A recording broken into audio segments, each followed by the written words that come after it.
Yeah. And I know I'm dead. Oh, so much. I know I'm dead.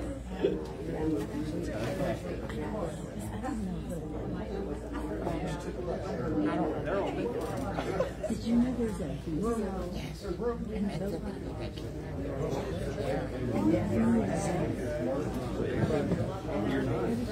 And those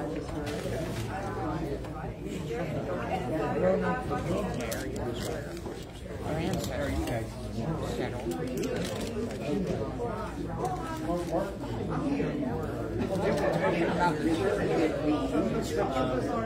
At 1:15. Why don't we move around the table so you guys are stuck and get away from there? The Burtners are from Burns. Okay. See, most everyone has found a seat, and it looks like most of you have already gone through the process of some self-introductions at the tables. So that's great. That was one of the first things on my list. So, as usual, the Brubakers are ahead of the program. So, we'll welcome everyone to the 102nd Annual Brubaker Reunion. Thank everyone for coming and traveling and being here with us today. So, we're going to go ahead and get started with our meal first, and then we'll move into the program sometime around 1 o'clock or so, depending on how long it takes to eat and when everyone's finished up. A couple of housekeeping items. Restroom locations back the hallway to the right, and there's a handicapped restroom located over here around the corner. It's kind of out of sight, but it's right around the corner. There's 2 handicapped restrooms located there. There's want to remind everyone, if you haven't already visited, display tables, our genealogy and merchandise tables, Brubaker merchandise tables, and then also Mastoff bookstore has a nice display over there. So make sure you stop by if you haven't done so already, and take a look at all the interesting information that is located on those tables. And there's folks there that can help you out. If you have any questions about where you came from, Elaine can set you straight on that.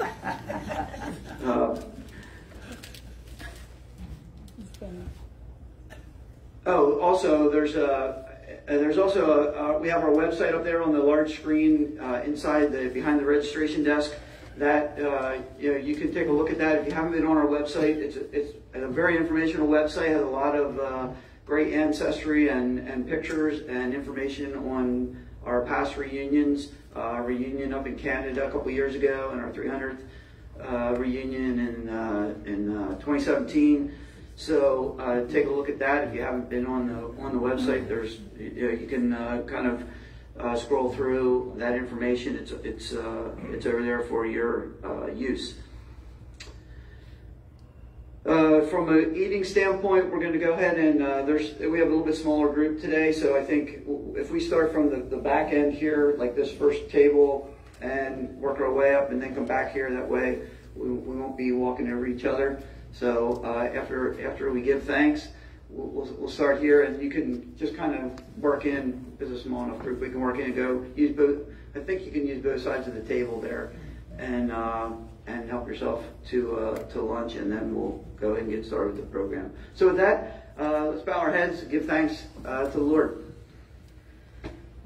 Thank you, Father, for this day. Thank you for the opportunity to gather together and spend time fellowshipping with our family and those who are part of our extended family and friends.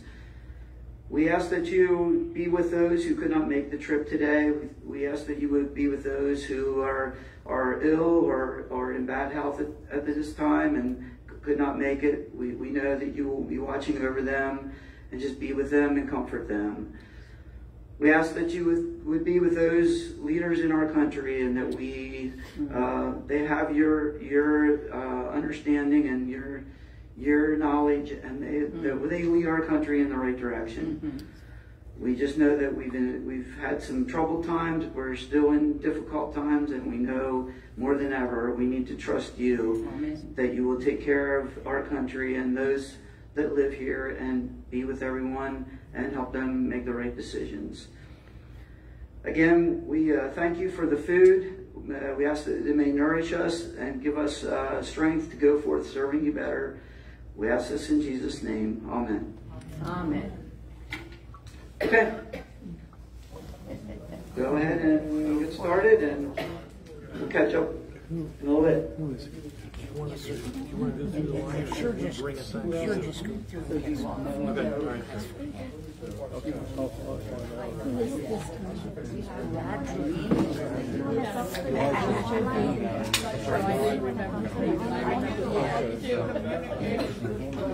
One of the board members. So there's a Brubaker Foundation. Yes.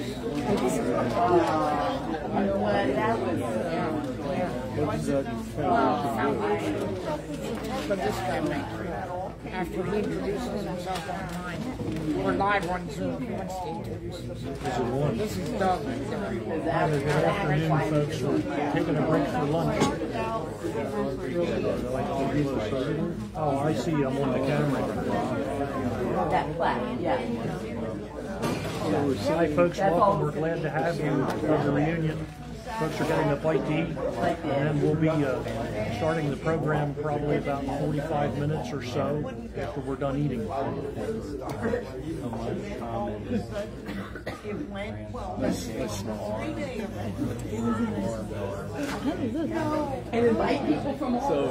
people are on from all over the country? Yes, we have folks on Zoom here around the country. We've had people dial in from Europe already. We have cousins in the Netherlands, Denmark. We have dialed in the past. In fact, I'm hoping we'll see Hilda here. We've got cousins also in Germany. In fact, we're going to hear from one of our speakers, Lois Ann Zook-Mast, who's a Brubaker cousin, and she'll be speaking about in September is a Brubaker family tour going back to the ancestral homelands in Switzerland, the Alsace, and France, southern Germany, and I've already got her lined up to be the featured speaker for next year to tell about the trip. We last did this in 2018, and it's become such a popular thing. She commented to me this morning, and we've got like a waiting list of upwards of 60 people that would like to go. So we might try to do this a little more often. Do you usually do it every year? No, we were doing it every like 5 to 10 years. Oh, wow. The last one prior to 2018. It might have been, I know there was one back in 1985. There was another in the 1990s. And there's other folks here that would know better than I. Yeah. But yeah, if it's going to continue like this, we might try to do it like maybe every 3 years or give or take. So are there tapes? Can you pull up the data? Because you're a good film this, right? Yes, when this event will be posted, we have a YouTube channel. It will also be posted on the Family Association website. And I think right now we might be, I was the tech expert 10 years ago. This young man here and his wife are the tech experts on our board now. My wife is. And they're commandeering this for this year. That's modest, I'm sure. But yes, we have this on multiple platforms, and it might not be till later after this weekend that we'll have it collated and archived so that people can go back at a later date to look at it. And you also have a website? Yes, we have it in the back of the room there. Okay. We have it live that you can go look at it. Brubakerfamilies.org is our website. In fact, How did you spell Brubaker? Because in this case, it's Brubaker. And there's about The real way. a dozen different iterations dating back to the Brubakerfamilies.org. There's a lot of information. Oh my gosh. In fact, we're due for I guess I'm going to have to stop making dog scarves. we're due for an update and overhaul of the website, especially after the family tour that's taking place next month. We're going to be getting some of the, I'm going to say, the historians and scholars in the larger family tree together. We're starting to learn a lot of new information about our whole world of cousins and ancestors, kind of building Because up the more and family more tree. it's being put out there. That's what's happening. And you know, our globe is kind of getting more connected to each other. Oh, isn't it though? Yeah, which makes it That is something you mentioned. We do have on the website. There is a page in there somewhere that talks about Brubaker cousins that we have all over the world, and we found some interactive, Pretty much covers I everything. would say data I just get that shows sort of the population density of Brubakers in different countries. Like there's a fair number of Brubakers in Australia. Really? We have a Brubaker cousin who has I think it's a fine clothing shop in Italy. There's a Brubaker in Brazil. Oh my. Google makes things easy though. Oh yes. No kidding. Big Brother, with the way there's data and information out there, we're learning and seeing a lot. Do you know where in Australia? I'd have to go back and look off the top of my head now. My twin sister lives there. Does she? She's been there for almost 16 years. Unless you're in the outback, there's only one area, Sydney, right? Well, Sydney, Canberra, Melbourne. But, yeah, that's on the east side. It's not heavily populated. No, not in the outback. Yeah, it's free and happy. It's a very happy place. Yeah. I'll tell you. So, Anyway, you familiar with Peter J. Daniels? Peter J. Daniels. He's a Christian businessman out of how are you? Australia. He's in his 90s. You're Roger. I've heard the name, but I'm not. Yeah. He was associated with Billy Graham. Okay. He actually owned the route one of Billy Graham's overseas. Does he have any connections with his son Franklin? I'm an A. I just found out today I'm an A. I mean, I'm sure he knows I that. have inherited a lot of genealogy Yeah, information from different He's people. got drinking real well. So I'm just like, Pretty badly, but his son, very impressive. he has a son, Graham. I live in D.C. He's taken over the family business. Born in Kansas. Phenomenal story. He got saved at a Billy Graham. Let me see if I can say this. He was an illiterate bricklayer. My Brubaker part comes And he said, when I walked out that night, I knew I was the son of a king. my And he father's said, my life just totally mother Oh, that's great. was a Brubaker. I should send you some links to the website. Phenomenal. He wrote a bunch of books. Okay. He was I one guess of the that's where I got my Dad was a sought after platform from. for years. I was in that line. And he's worked with dignitaries and This is the first actually And I've got other people's genealogy. with I've got governments books about that people economics. have written, you know, Yes, down here. His family Jacob Brubaker. one of our cousins puts it down. Oh wow! And it's actually quite beautiful.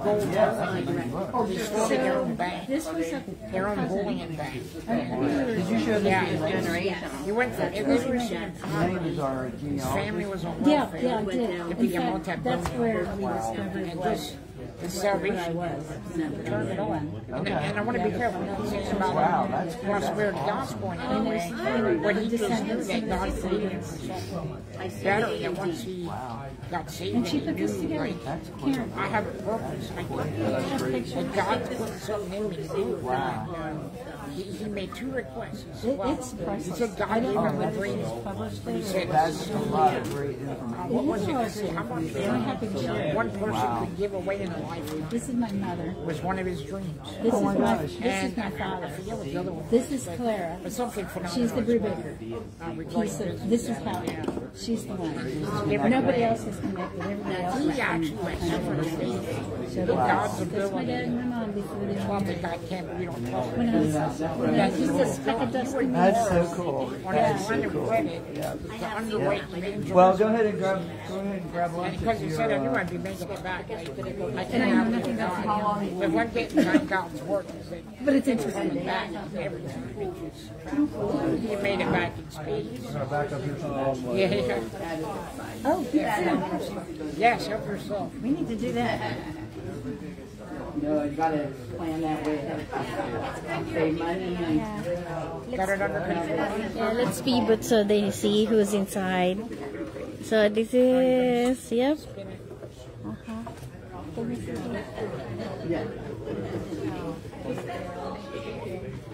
Yeah, so far these are the attendants. Hey, Roger. Yeah, I like your shirt. You sell see that? my wife found this online before our what was it, our 300, I think. I think I wore it for the 300. Or no, I guess I wore the 300 shirt to the And 300. display. I guess maybe it was the one where we went up to Everything. Canada.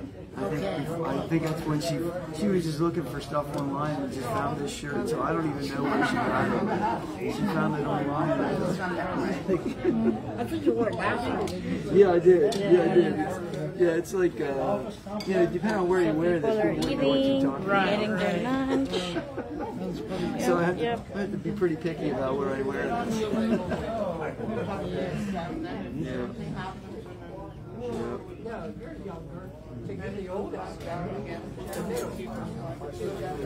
Yeah.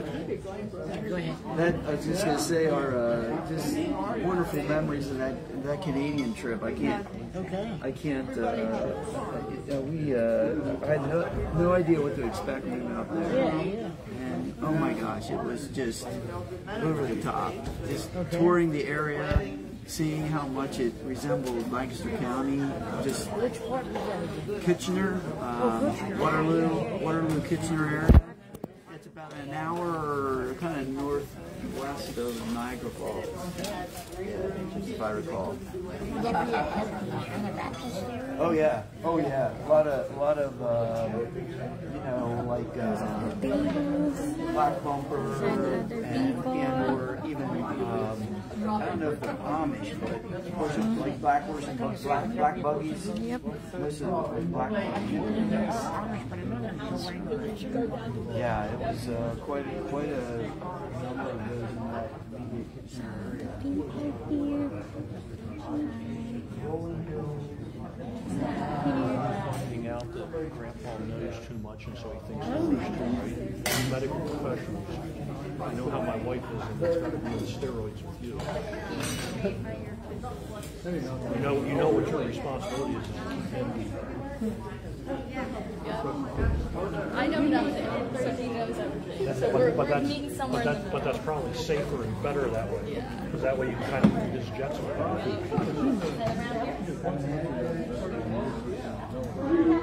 Oh, you're a blue hen, huh? We won't hold that against you. How are you? Really? Furniture artist. Her first degree was in. It's cool in here. Painting and sculpture at Rutgers. My wife. Rutgers, whatever, art school. She's now transferred a lot of that to, I call it 3 dimensions. She's a furniture artist. My best description would be whatever French country chateau is. That's just because that's what I hear them talk about. I have no clue what it is. It just looks really fancy. So. Yeah, well, going one day at a time. Like, we really, the hard. Oh, this is the coffee pot.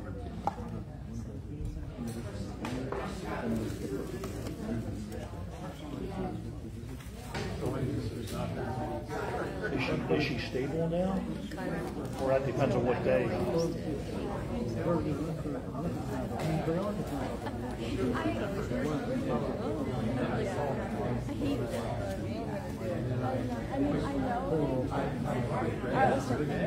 I want like to do something. Obviously, marketing is like versus like going home. Oh, right. I feel like that is surrounded by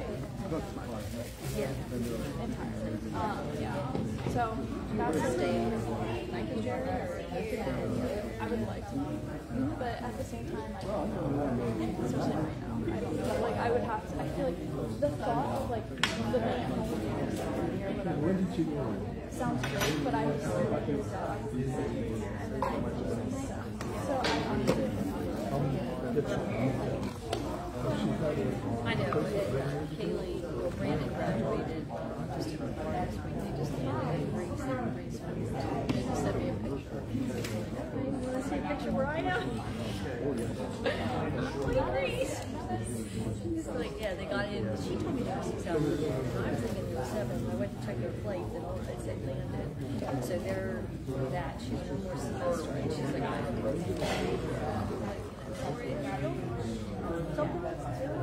He's got already done it.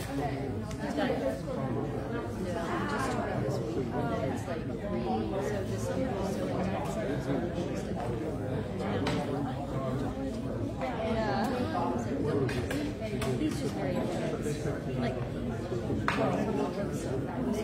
I get it. Very good job. Him just nobody else in the bar. Yeah. So she has one person where they come back from Saturday morning, and then she starts classes on Monday. She's having a schedule. Yeah, and then the move. That's like August 19th. Just out to those subsequent birds that can break down and building down.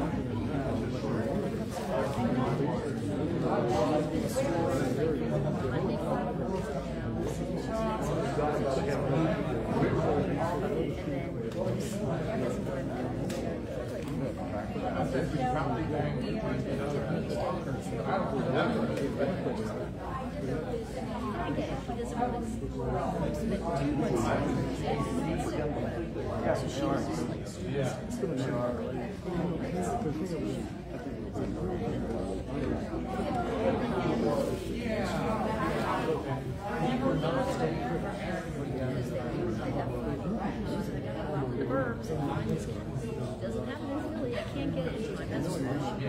I think so, yeah. Oh, okay. And then here they have a car. They didn't have a car recently. They did not have a car. Yeah, because she had her car that went to high school and college and then died. And I thought, well, you don't know now you can buy your own car. But then last year, they've been in the cars everywhere. And then they just his family, his sister got rid of it. It's always good to have a second set of eyes.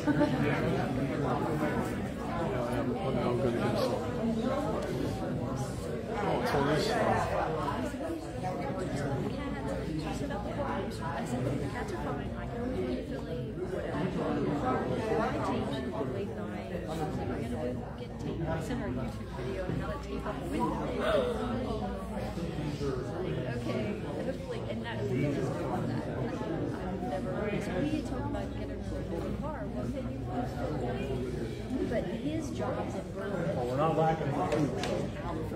And some along with it that seems worth doing. Still on main line. She'll take the train to school, and she'll have like a 20-minute drive to Berlin. So we spend a day driving all these places and trying to find her best partners. Well, you need your nourishment. Kid needs hers too, so there's plenty here. Keep shut. Did you get that from Los Angeles? Or did you bring that along? Here we are. Oh, I'm sure we'll get a fixed one. Oh, the wheels are turning. Hey, grab some lunch. What's that? I promise I mean I'll be But listen, Part of it I had more familiarity with Heston and EMC than I ever did with Goshen. My only familiarity with Goshen was my cousin John Golden. I don't know if the name J. Ross Golden is. He was a missionary in Argentina for years and years and years. He was my grandmother or my mother's son. oh, I see what we did. I've been excited. Their father, Ross Golden, was a pastor in Chestnut Street Church for years and years back in probably the 40s and 60s. My great-grandfather. Yes. Yeah, I don't remember. My memories of him was going home. My memories of him, he passed away probably about 19 years. Oh, and then He had worked at Wood Street Library. oh, is it in France? I don't know if he was a pastor back in the day. Yep. That's what I'm thinking. He certainly did. Yep. I was reading through it again yesterday. I'm pretty sure he was.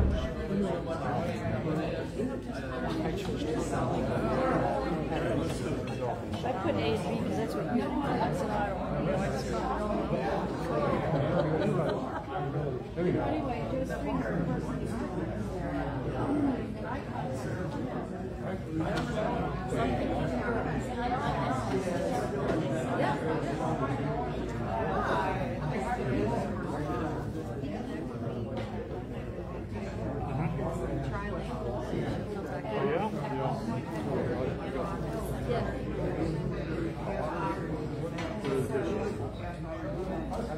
good is that?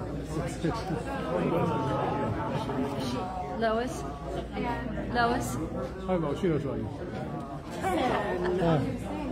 May I give you a hug? Yes, you may do that. So good to see you. Here, would you like some Swiss chocolate? Belgian wafer. Swiss Just chocolate. what the doctor said, right? Just take one little bite and save the next.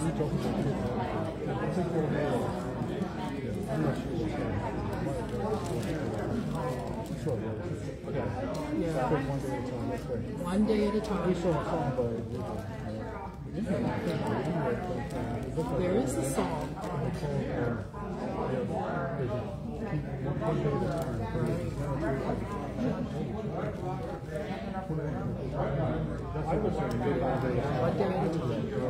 We're in God's care. Whatever happens, we'll be flexible.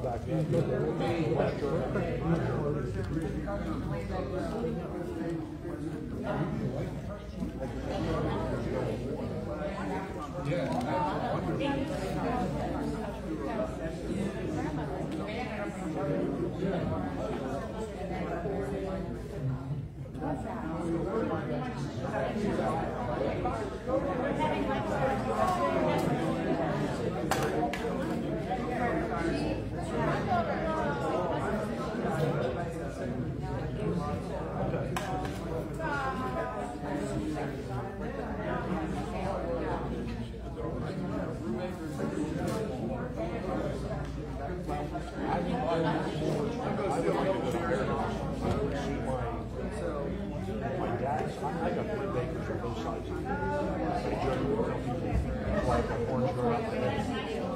I got 6 fingers and toes. My mom and dad are like 13 cousins. In fact, my daughter married a Morrison, and on my aforementioned great-grandfather was in church.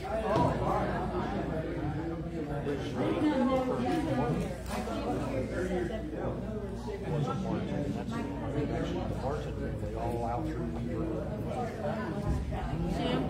So, and I've always liked history and genealogy, so I was tracing the lineage before my daughter got married.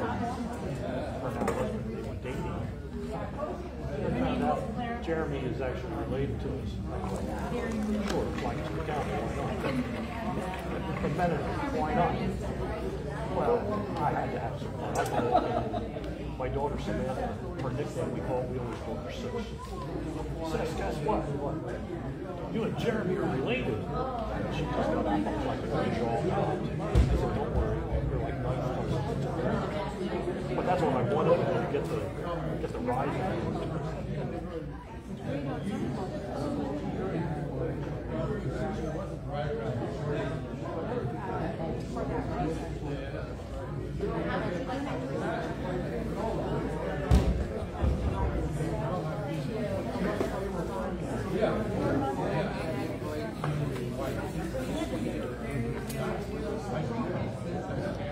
Easy for me to say, but I wonder if our Amish cousins should. And maybe they are mindful that most of the challenges are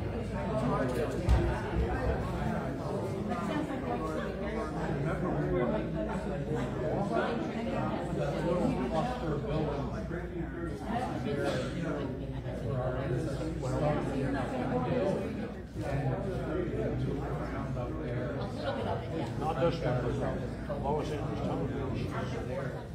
I might have said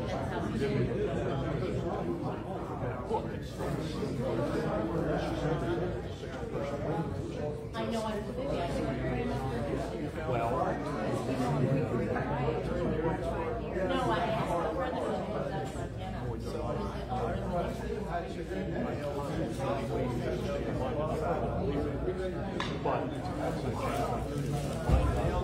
that's but your body's starting to fall apart. So we're joining Brubaker Families of America. Except just my grandfather. Oh, you were a little naughty. Yeah, there was For a 6-story apartment. 173,000. I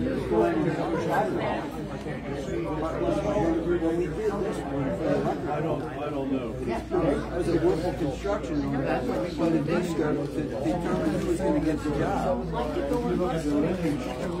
If they're finished talking all the technical things, I said, you know, bottom line, this is Brubaker property to start with. So I think it's only right to use the word of I figured, you know, what do I have to lose? I'll pull out all the stuff.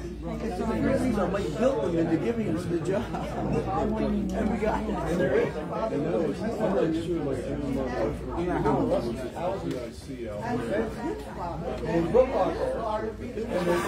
Rather than watching my meeting, we got a lot of comments.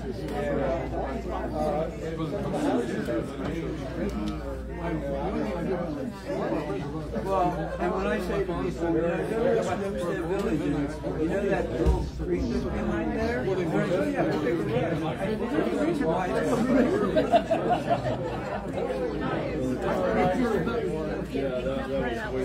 but John never did. I don't know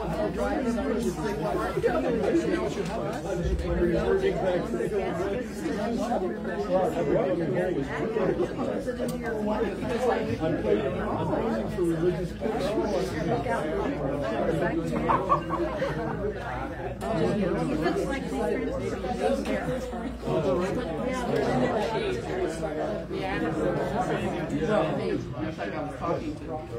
in my generation, I feel like I'm it right now. They, you know, the ones who I get others on board, and then generation I mean, yours is my section, the generation under us. My lawyer's a She's a Brubaker. Is he related? Really nice to say. One year I remember that we had. I'm an ancestral that really helps. You can see, this is like 8 hours.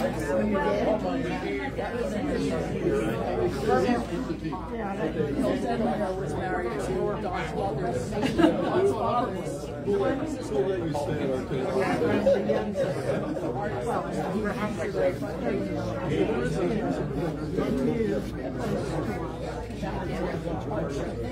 Have you seen the dogs are their family. right? It wasn't they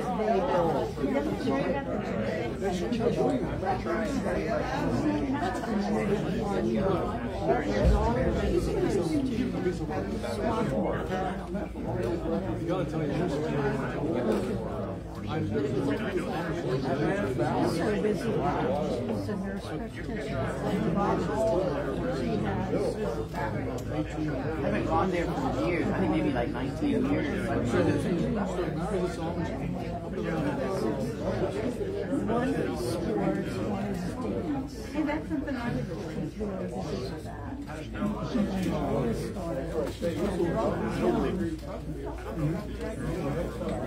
She does not.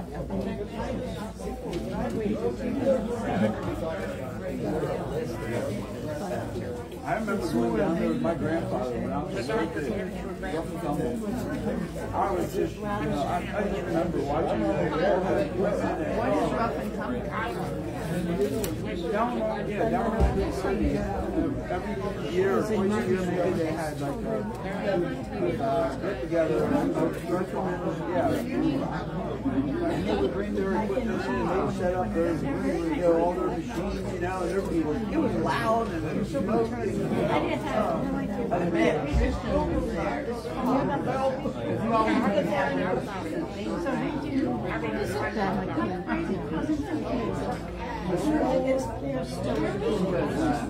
your great grandfather, he was one who liked like the little innocent things he wanted to be happy. Yeah. But for right now, Farm equipment, telemetry,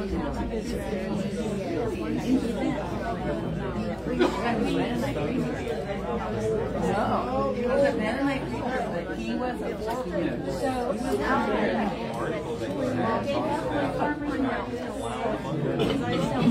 I ran into Bob and Becky.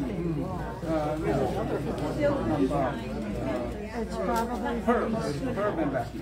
Yeah, Herb and Becky. And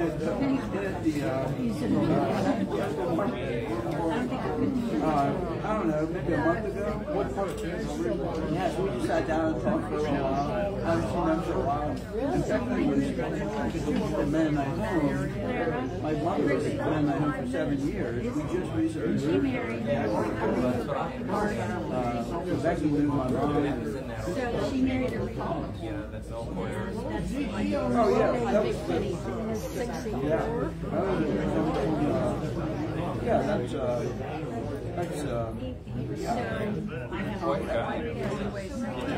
Herb used to work at Kate Maple, and I work at Kate Maple. Yeah, so I know Herb and Becky. Becky's just so sweet. She's such a sweetheart. I can see her being a nurse.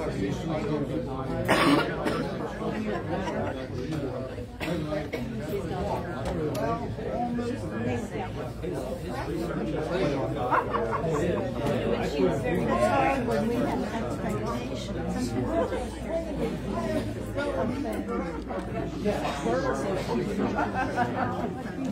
Sometimes just, They moved to one of those 55 and over neighborhoods. They're very happy there, I know. One of those 55 and over neighborhoods, so it's not really a retirement center. But yeah, they have their own house. They have their own house. I think it is in Liddon. Tradition of America, here in part of Lancaster. Up there in Liddon's off of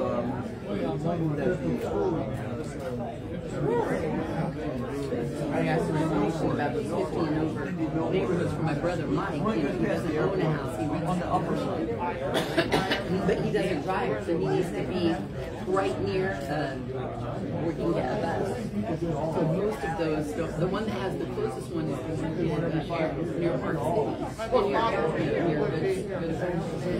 But you still have to walk a ways to get the bus. And in winter, whereas where he is right now, he just goes, he's real close to 23, he comes out right there.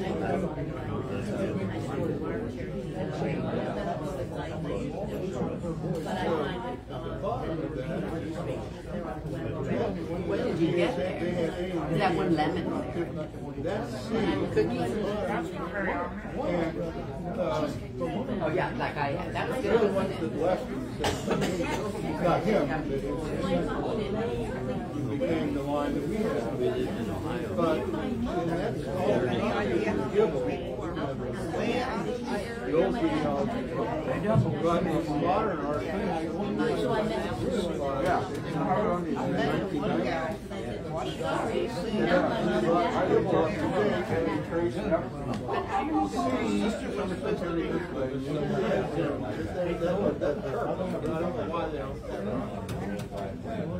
Because those were modern art.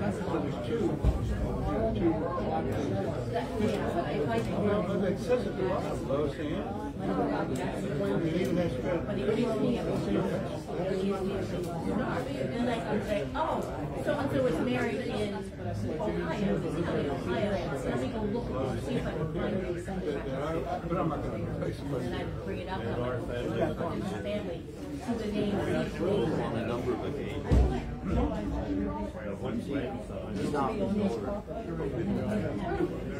I had a chart with this.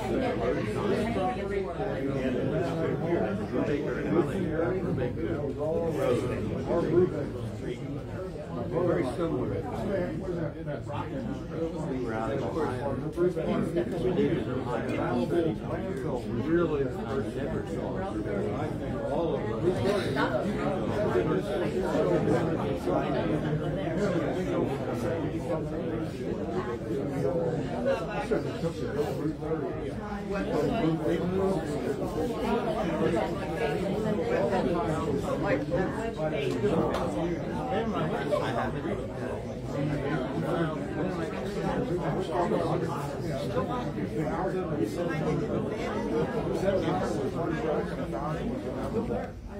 Some of them have they're never on the right. When we read that, I started going down the side street. Some one of them, the doors all. Of course, we have recreation salts. All three of them out of either side. And the back of that, or run a walk. Get yourself in any other trouble.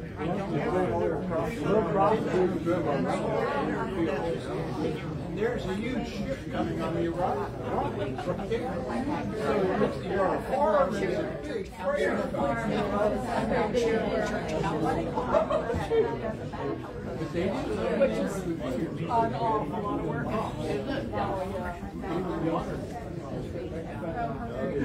Yes, we wrote into the weddings.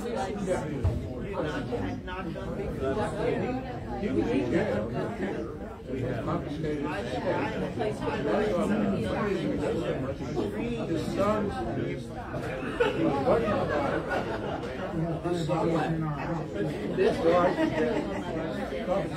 Not if it's like turtle or something. I mean, it doesn't say it. Now that chocolate and nuts. But I am breaking the rules today.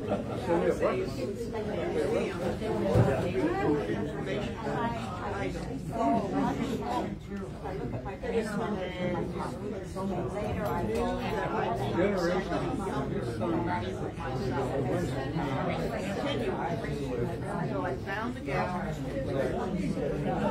Another thing we found out, the second search specialist contacted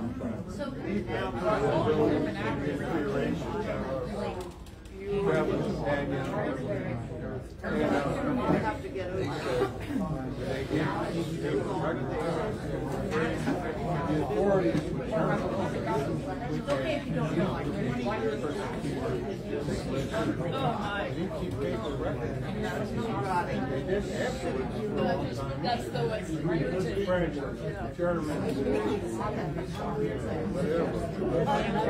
And the Anabaptists weren't popular anymore.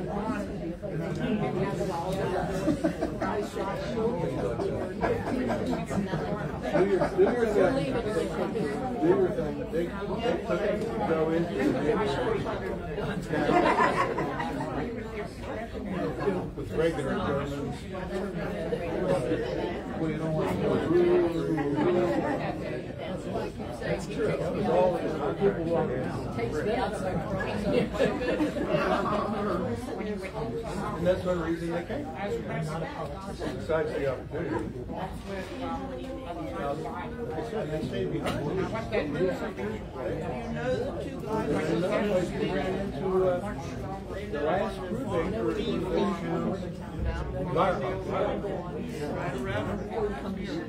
Were they included in, I think they were included in one of the tours for the 300? Yeah, I went to them.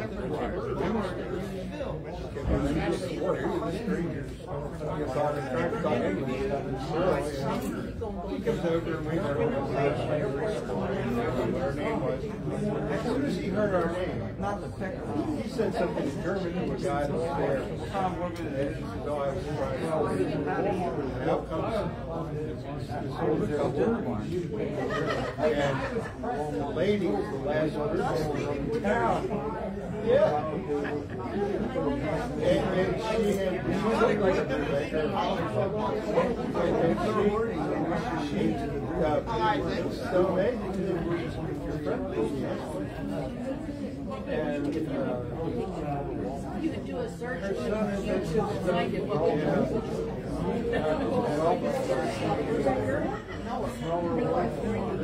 I have that next one. Right now. Our second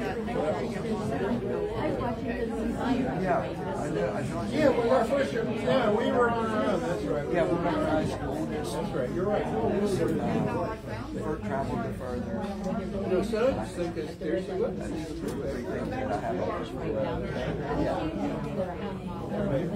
And we anticipated the village should move up there. Well, you're new. We had records of Brubaker lived there. Some goodies there. This coffee place.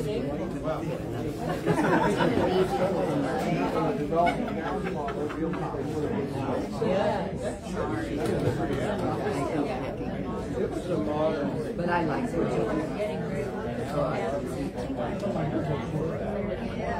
But he doesn't put the name up. They were just a ride and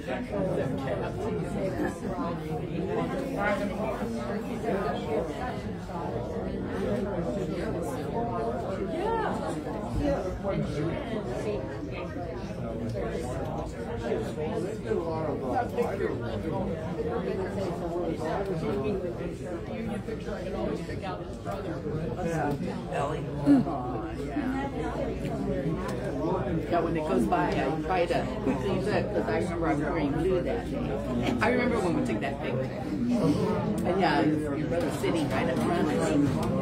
So you'll have to tell me. Okay. Yeah, and then you'll be able to tell them. Yep. So I'll just ask you. Yep. Yeah.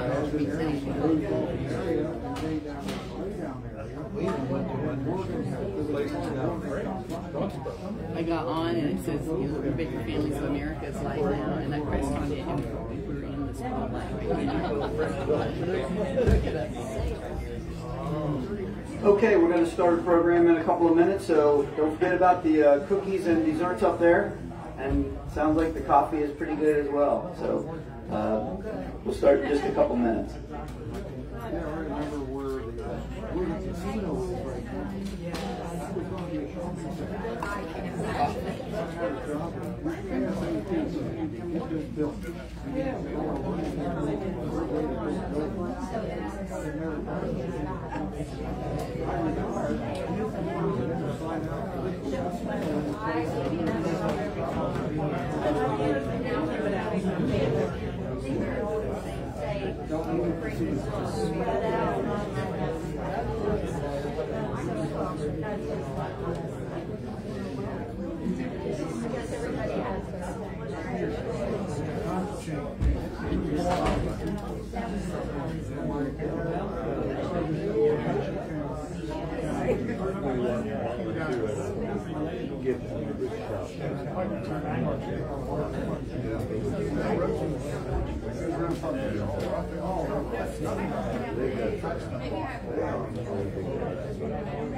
We were talking about that, of our connection to the beeline.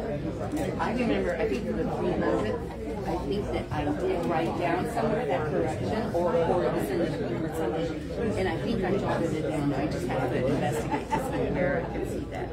that we were related to the Quakers. But I think it has to do with that. I think it's Abraham, and one it says that he married somebody that was on Overholt, and on the other one it says Alarm. And so that's where I thought, I think that's the same person, Barbara Overholt. One of them has Barbara, but they don't know what her last name is. On the other one, it says Overholt, and they don't know what her last name is. And I think that's how we relate to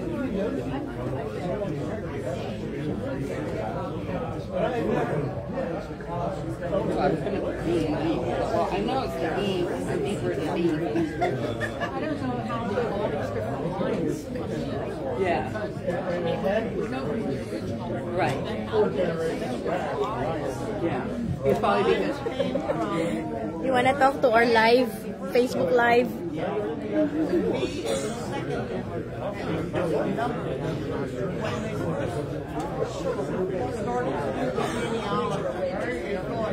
All those three guys came from the same parent. The other one was a cousin. That's what she decided to do. One came, they tried to use that system. Nobody is more important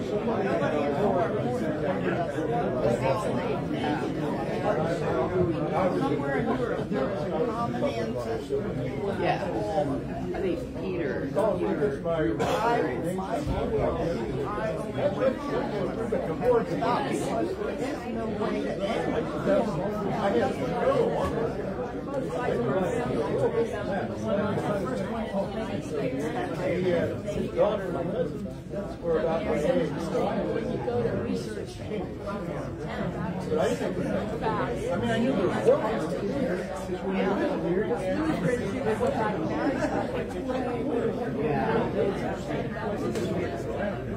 These guys first came into Philadelphia. But that was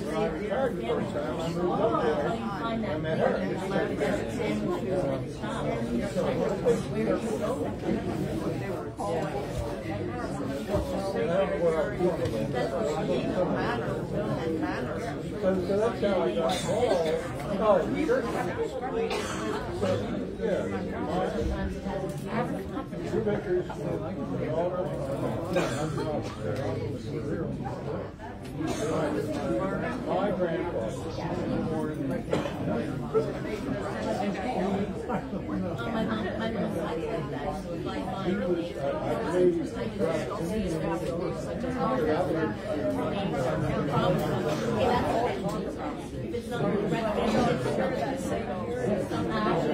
Okay, I'm going to go ahead and welcome everyone back. The bell. The bell. Okay, oh good, sir. Yeah. Thank you. There you go. Okay. Welcome everyone here back, and also those who are connected via Zoom online. Welcome as well. And as we finish our meal, I just want to let everyone know there's definitely some extra food, and there's take-home containers that if they're not out, they will be out. So feel free to take some food along home on your way out. I also want to give a shout out to our genealogist Elaine Rankin, who is also multi-talented in cookie baking and provided the cookies. So, I want to thank her. She does a great job with those cookies. At least for me personally, I think she does a great job. Anyway. So at this time, we'd like to get started with our program, just recognizing some folks who have, first of all, we want to recognize some of the people who maybe have traveled the most distance for this event. So maybe if you're not from the local area, you could maybe stand up and say where you are, and we'll make a determination of who is the furthest away. I know, is it Jen? No, Jen? Do I have the cookies if I stand up? You get a reward. I'm already You get a eating dozen them. cookies. So who is not, I guess, yeah, is anyone from outside of the state of Pennsylvania, came from outside the state of Pennsylvania? Okay, so I think we need those people to stand up and say where they are so we can determine how far away they are from. Somebody else has to stand up. Well, you're going to talk. I'm going to go first. And your name and where are you from? I'm Jan Gertner. That's a Swiss name. I was a Reedy. The Reedy was married into the Brubakers. So I live in Virginia, suburb of Washington, D.C. Okay, Virginia near Washington, D.C. Thanks for being here. We're going to make you try that again. Sorry. Okay, I'm Jan Gertner. My mother named me Janet. I'm from Washington, D.C. I was born in Kansas, Wichita. My father was George Reedy, and my mother was Laverne Reedy, and those came out of the Brubaker. My father, a wonderful, wonderful man who never disciplined me. He was the kindest man. My mother was very strict and evil. My father was a Brubaker. I just want to say that. And his mother was a Brubaker, Clara Brubaker. And I'm on the A list. Okay, very good. So being on the A list is supposed to be the originals. So, they're all originals. We're all originals, right? Okay. And you are from? And that's the end. Okay, thanks for being here. I'm John Martin from Haddon Township, New Jersey, near Collingswood and Cherry Hill, 15 minutes from the Ben Franklin Bridge. And I come up here because Ken was one of my best friends in high school. He was Ken Brubaker, Dr. Brubaker. And he's, we're also wrestling buddies. We were the first wrestling team at Donegal High School. Our coach never wrestled. He boxed in the Navy.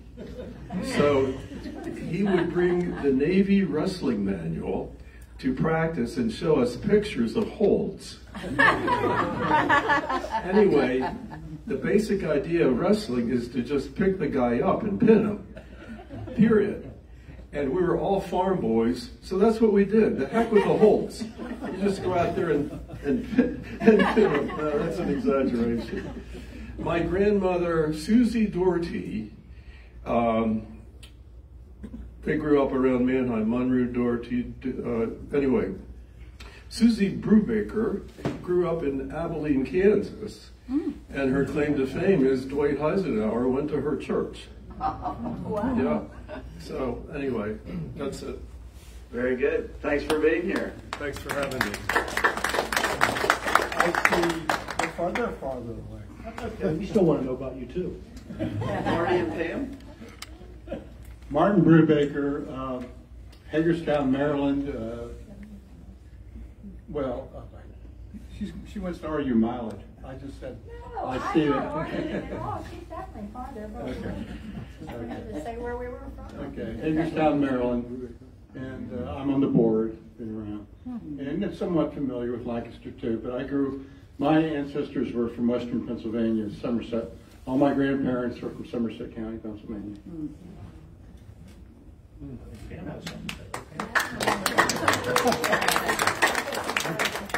All right, anybody else from outside of PA?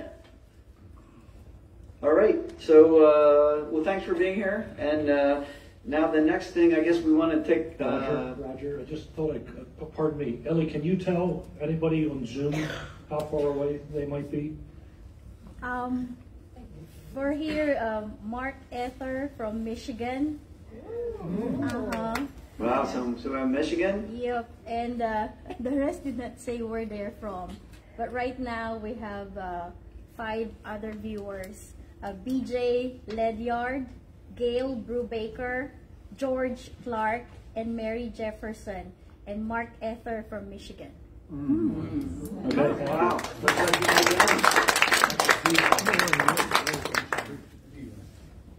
Okay, thanks very much. Next I'll just introduce, I'll introduce myself and the board members. My name is Roger Brubaker. I'm AMB line Brubaker. I live about 10 minutes from here.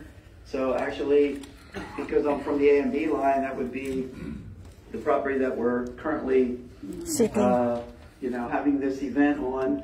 And I live, probably 5 miles at the most from here, so I really didn't get too far from 1717, and I'm still here, and my wife says she'll never get me out of Lancaster County because my roots are too deep, and that's probably pretty close to being true. But at any rate, I'd like to, I'm the vice president of the board this year. I'd like to introduce our board members. Doug Brubaker is our current president. Jim Brubaker is our treasurer over there. Jim, thanks Jim for your service. Elaine Rankin, as I mentioned earlier, she doesn't like to have a lot of recognition, but she does a wonderful job as our genealogist and just overall general everything. She's just awesome. So we are very thankful to have Elaine on the board. Dr. Ken Brubaker, who wasn't here earlier but just arrived. We're glad to see Ken here. Marty Brubaker is on the board. Luann Fondrich. Luann worked, she's back in the registration, so you all probably met Luann when you came in. Laura Geiger. Laura was at our merchandise table.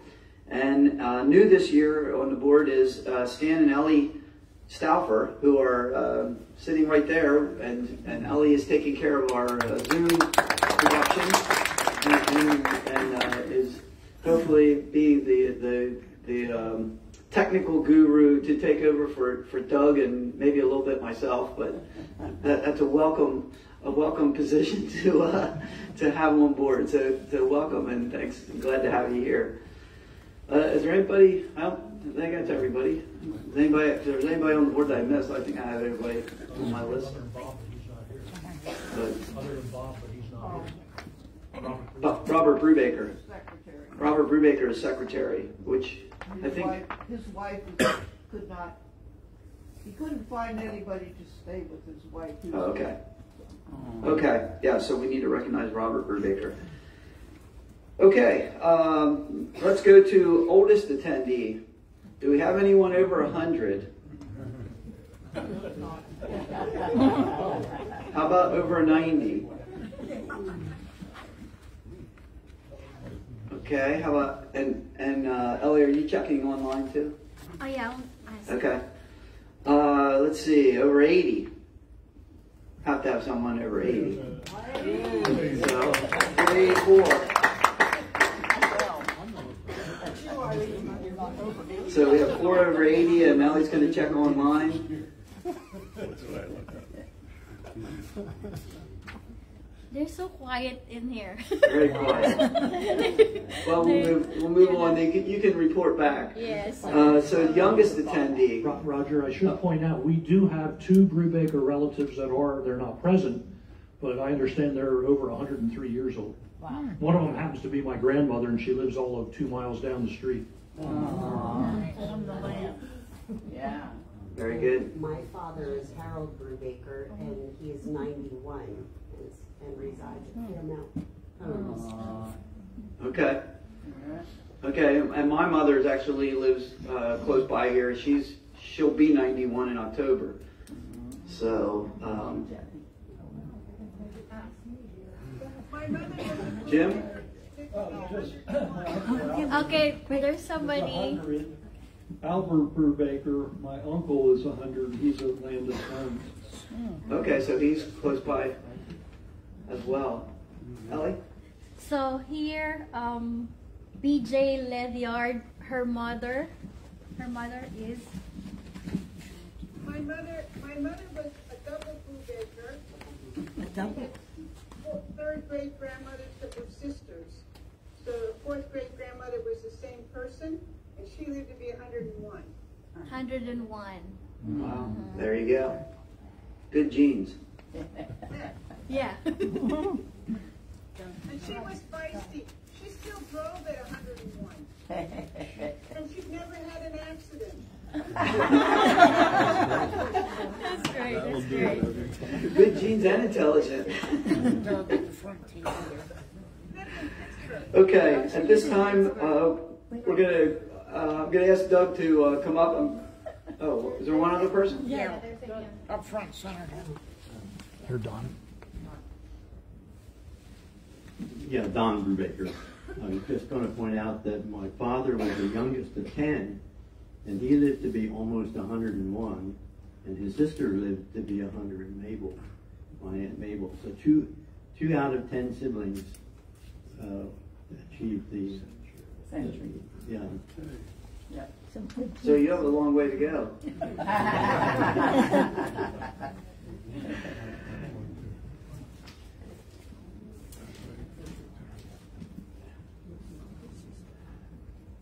Something that was just I was just reminded of. This homestead area here was my great-grandfather Levi's homestead, and two of his granddaughters are here with us. They grew up here. Sorry, ladies, I was put up to this if you're wondering why I'm saying this. Betty and Ruthie grew up here as children. Their home is right out back here. If you want to know all about the fond memories of the homestead here, they're the people to talk to. Wow, glad to have you here. All right, this time I'm going to ask Doug to come up to the podium for the next portion of our program. Meantime, every year we pass the hat for donations. It's not required, but if possible, we try to offset some of the expenses of having this facility and running this program. So if you feel so moved, feel free to put something in the hat. Ken, did you? Roger, maybe I have alternative ideas here, but I think we didn't recognize the youngest person here. Oh, didn't I? Youngest? The youngest. Yeah, he was the youngest. We need to recognize the youngest person. Yeah, sing it out. I wonder why you'd be asking that, Ken. My lovely granddaughter. And she also was on a trip with Roseanne back in 2018, right? Yeah. She was our techie person. For anybody who's on that, I'm not sure that there are, but anyhow, we all depended on her to help us with our limitations in technology. Your toys. Her name. All right, well, welcome. Her name. Okay, so Doug, if you're ready, I'll go ahead and get the hat going around. And her name. It's Kyla Collins. She's my granddaughter. Kylie. Hi, my name's Kyla. Kyla. Welcome. Thanks for being here. Yay. She's my support system.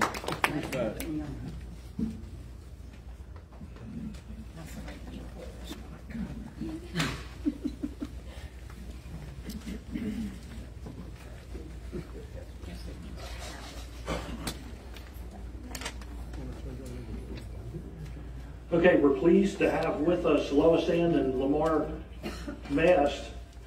Pardon me for a moment. I thought I turned that down. Anyway, Lois Ann and Lamar are from Morgantown. Lois Ann is a Brubaker cousin of ours.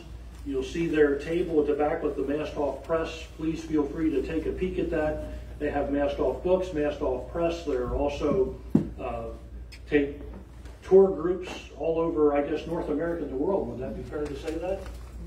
No? Just Europe. Just Europe, all over the world, then we'll settle for all over the world.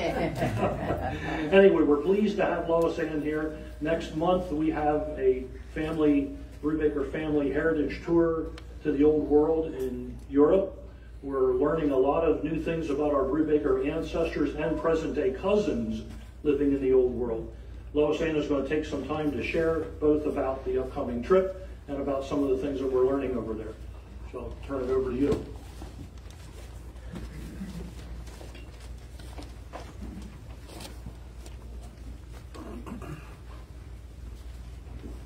Thank you. It is a special honor to be here. And I would also like to give special recognition to Dr. Ken Brubaker. I would not be standing here if it wasn't for him. Yeah. Thank you. Yes, let's give him another hand. He encouraged us to start the planning for the 2018 tour. And while I'm thinking about it, there's some of you here. If you were on that 2018 tour, please stand up. 2, 3, 4, 5, 6, Okay, stay standing. Now, there's some Hershey tours the next year, 2019. You stand up. Ruthie and two more. Good. They wanted to go on the Brubaker tour, but we were too full. So they went the next year on the Hershey tour. Thank you for standing. But the Hersheys and the Brubakers are related, so you had it? It was okay. Now, my purpose today is to encourage or explain a little bit what we're going to do this year. And why don't you stand up if you are signed up? Here's Twyla, Brubakers, 1, 2, 3, 4, 5 of you are here. 6, 7 of us are here today. 8. Thank you, Elaine. She was the second person to sign up. We actually have, 9. Back there's Luann. Sorry, Luann. We actually have 44 persons, and I think it's a good group. Almost as good as the 2018. After we come back, it'll be better. We always become a family when we travel together, and it's a good feeling. In fact, I often say it becomes a spiritual journey as we learn more about our roots, as we walk where our ancestors walked, as we step inside the churches where our ancestors worshipped before they became Anabaptist, back when they were required to baptize their infants. And they took a stand and said, I don't believe that God wants us to do that. And they were persecuted. They had to leave. And I think I'll start with that story of all of your ancestor and mine. My mother was a Brubaker. Of our ancestor, Peter Brubaker, who lived in Switzerland, and in 1651, well, let's look at the paper. There's papers in the front on your table. Clear in the upper right-hand corner. It's a genealogy chart showing our ancestry back to Peter Brubaker, born in 1566, some years after the Reformation started. That Peter had a son, Peter, in red ink. And if you look in the lower right-hand corner, it tells you more about that Peter. He was born in 1595. And in 1622, he decided to become an Anabaptist. At age 38, the Swiss records show that he lived at Spitzen, which our bus will go through. It's such a tiny little village that we can't hardly even stop. But it's near Herzl, where Johanna Sperry lived. She was the author of the book Heidi. So we'll show you that place. We'll also show you where Hans Landis lived at Herzl. And who was Hans Landis? The last Anabaptist who was martyred in Switzerland for his faith. So then in 1637, our ancestor, Peter Brubaker, whether you're the A line, B line, C or D line, this is our ancestor. Peter was arrested, put in prison along with Hans Landis and others, and was put in the Otenbach prison in the center of Zurich, Switzerland. We'll show you that approximate site. The Tower prison, Otenbach, is no longer there, but we'll show you where he was put in prison. He was there for 40 weeks until he escaped. I wonder how he escaped, but for 40 weeks in the cold prison tower, little to eat, although we know his wife would bring food in sometimes. In 1640, his property worth nearly 10,000 guilders was confiscated, and 7 years later, we find him in France. Today, it's a town called Ribeauvillé. This is the remarkable thing. We never knew there were French Brubakers until just lately. And I corresponded with them. They have a Brubaker carpentry business. They've invited us, this tour group, to come, and we're going to take a picture of our tour group there. But this gentleman said, I've never met an American Brubaker, and I can't wait. You're going to meet somebody who never saw an American Brubaker. But 10 of them are going to join us for dinner when we're in France. So that's a first for us to have a small mini Brubaker reunion there with Americans and French. But before that, we're landing in Zurich, Switzerland, and we're going to meet with Martin, what's his wife's name? Martin and Doris Brubaker. And they're going to come and with their 2 sons and eat with us at Capelle in Switzerland. So we're having a mini Brubaker reunion in Switzerland, another one in France, and then later on up in Germany. Dr. Ken introduced us to Theo Hefner, Theo and Rosemarie, and Theo's cousin Gisela is a Brubaker. So Gisela and I have been emailing back and forth, and she is thrilled. She can't wait to see us. She has a daughter who's the same age as my granddaughter who's coming along on the tour. So they're looking forward to learning to know each other. It's fun to see children mingle with other children in another land. So that'll be fun to have our granddaughter plus Ken's 3 grandchildren are coming along. So that'll be interesting. Back to Peter Brubaker. When Peter was arrested, he was told he had to get out of Switzerland. He moved to France, lived there for 7, 8, 9 years, we're not sure exactly. And then he and his family moved up to Ebersheim, Germany. So we'll be stopping at Ebersheim Mennonite Church, and the pastor is going to take us into the church and give us a walking tour of Ebersheim, because that's where Peter Brubaker and a number of other Mennonites bought land and settled before their children and grandchildren emigrated to America. So that's the cycle of our Peter Brubaker. So on this chart, you can see that all of us, well, no, wait, let me back up. At the bottom of that Peter Brubaker in red, you'll see Peter and Anna's children. 1, 2, 3, 4, 5. Look at Hans Jacob, number 5. His first child was Jacob Brubaker. The B code. Who's from the B family? There's 2, 3, 4. Oh, a bunch of you. Okay, that's how you descend down through. The A and the D family has to come down a little bit further. Go up to the top. The Red and Peter Brubaker had a son, Hans Heinrich. That's the A and the D family. Keep going down. Hans Heinrich had a son, Hans, and then he had a son, Hans, who is the A family. Number 2, Abraham Brubaker, is the D family. Actually, he didn't come to America, but his son, Abraham, born 1731, married to Magdalena Eshelman. That's the D immigrant. Then number 3 child, Hans Jakob, is the V and the J family Brubakers. Anybody from V or J? Yes, good. All right, you're coming on the tour. Yes. Okay, so that gives you a little idea. The green ink tells you more about Hans Heinrich. But I think it's fun to see how we're all connected.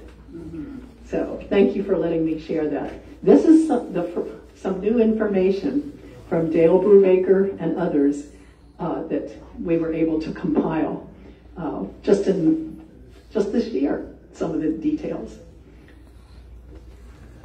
Okay, that's the new information on the Brubaker. It's a little bit more, let me share a little bit more about the tour that's coming up very quickly, next month.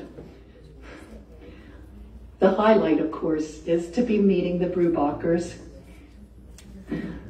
But while we're in Switzerland, we're going to go to a bridge that is still called today the Brubaker Bridge. Still called that back to the, I forgot to look, 1400s or 1500s, it's on the maps. So we'll walk to that place. I think it's 1300s. 1300s, thank you. I have to memorize some of that between now and next month. This is my note cards. I don't have to memorize everything, so you'll see me walking around with these cards. So we'll walk to that Brubaker Bridge. The last time we had a snack at the Kitten Mule, which is a mill nearby, but it's a Sunday when we're there this year, and they have too many people coming, and they said we don't have enough space for a tour group. So they connected us just down the road about a quarter of a mile to a lady who is going to feed us lunch because it's a Sunday and all grocery stores, everything's closed on Sunday in Europe. So we're going to have our lunch there. And she said, oh, my next door neighbor makes this delicious farm fresh cider. You'll love it. So she's going to serve us that. One of the neat things about traveling in Europe is connecting with residents.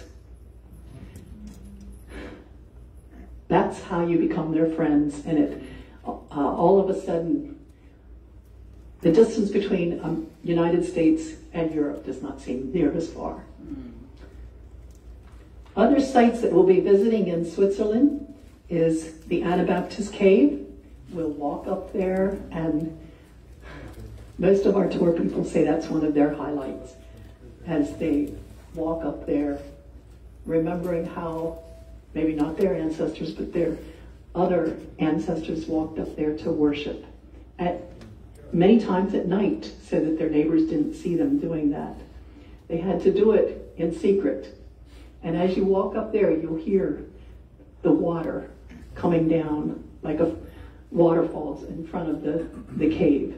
When we were first there in 1978, there was a lot of water coming down. Not as much anymore. It's been changing. But the path is a lot safer. When we were there before, it was dangerous, especially if it had just rained. So they have made it more modern and easier to walk and safer to walk. After the cave, we'll have a walking tour of the city of Zurich. A lot more Anabaptist sites. We have 2 guides because our group is a little big. We'll divide it in half. And a Reformed pastor who we learned to know maybe 10 years ago will ride with us on our bus and be with us, be our guide for that day. After we leave Zurich, we'll be stopping at an Anabaptist hiding place at the Funkhausers, where the Anabaptists ran across the fields into the barn and went down a hole.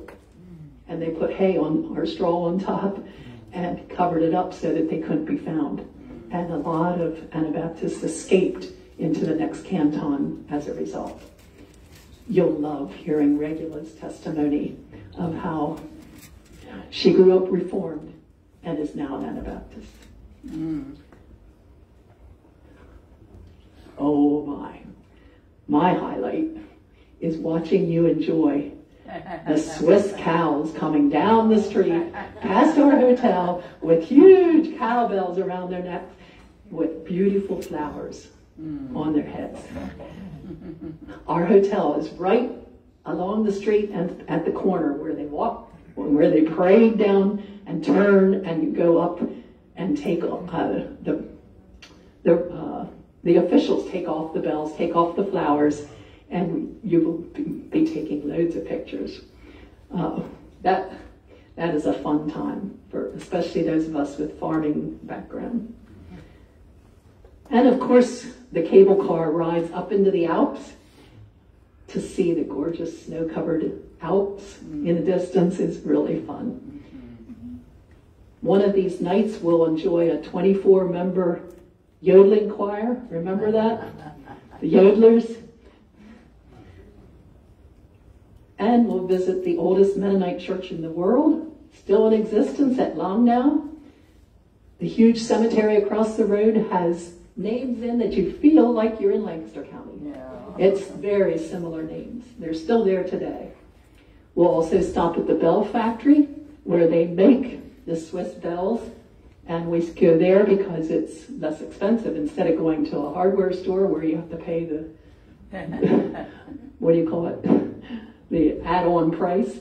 So the factory will, if you want to bring a small cowbell or have a big cowbell shipped home. Another highlight for this tour, I forget if we did this in 2018, is to go to an ancient Roman outdoor theater. Wow. You know, our ancestors used to be Celtic. So we're going to go to one of these big amphitheaters.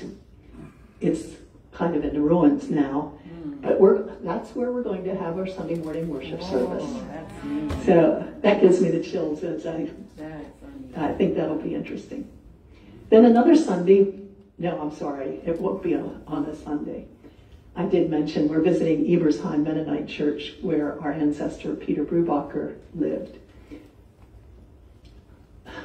A cruise on the Rhine River. You can't go to Germany unless you cruise down the Rhine River. Just like our ancestors cruised past the castles. Very same castles that we're going to cruise past. But we won't have to stop like they did. Every castle they had to stop and pay a fee. Every castle. And sometimes our ancestors ended up not having any money by the time they got to Amsterdam in order to come across, and they had to stay there for a year or two to earn money in order to pay for the passage to come over to America. You know, they really had a lot of sacrifices to bring the freedom that we have today. And then next to the last day, we'll visit the Black Forest area of Germany, where you can buy a cuckoo clock if you'd like. We'll also shop at a Jakobmarkt in Switzerland, where I like to call it the American Walmart. It's a big department store, but loads of beautiful Swiss lace curtains. Different kinds of embroidery work, yarn, crochet, and then of course lots of other Swiss things that you can, if you want to purchase a gift to bring home. The last thing I'll mention is one of Ken's grandsons is going to turn 13 years old in Switzerland. Isn't that special? He's 12 years old now and he's going to turn 13. I can't wait to see this 13-year-old. Don't tell him, but we're planning something special. Okay. The other thing we do before we leave is prepare things like this. It's a map of where we're going in Germany, Switzerland, and France with the hotels marked so that you have a general idea. So, are there any questions?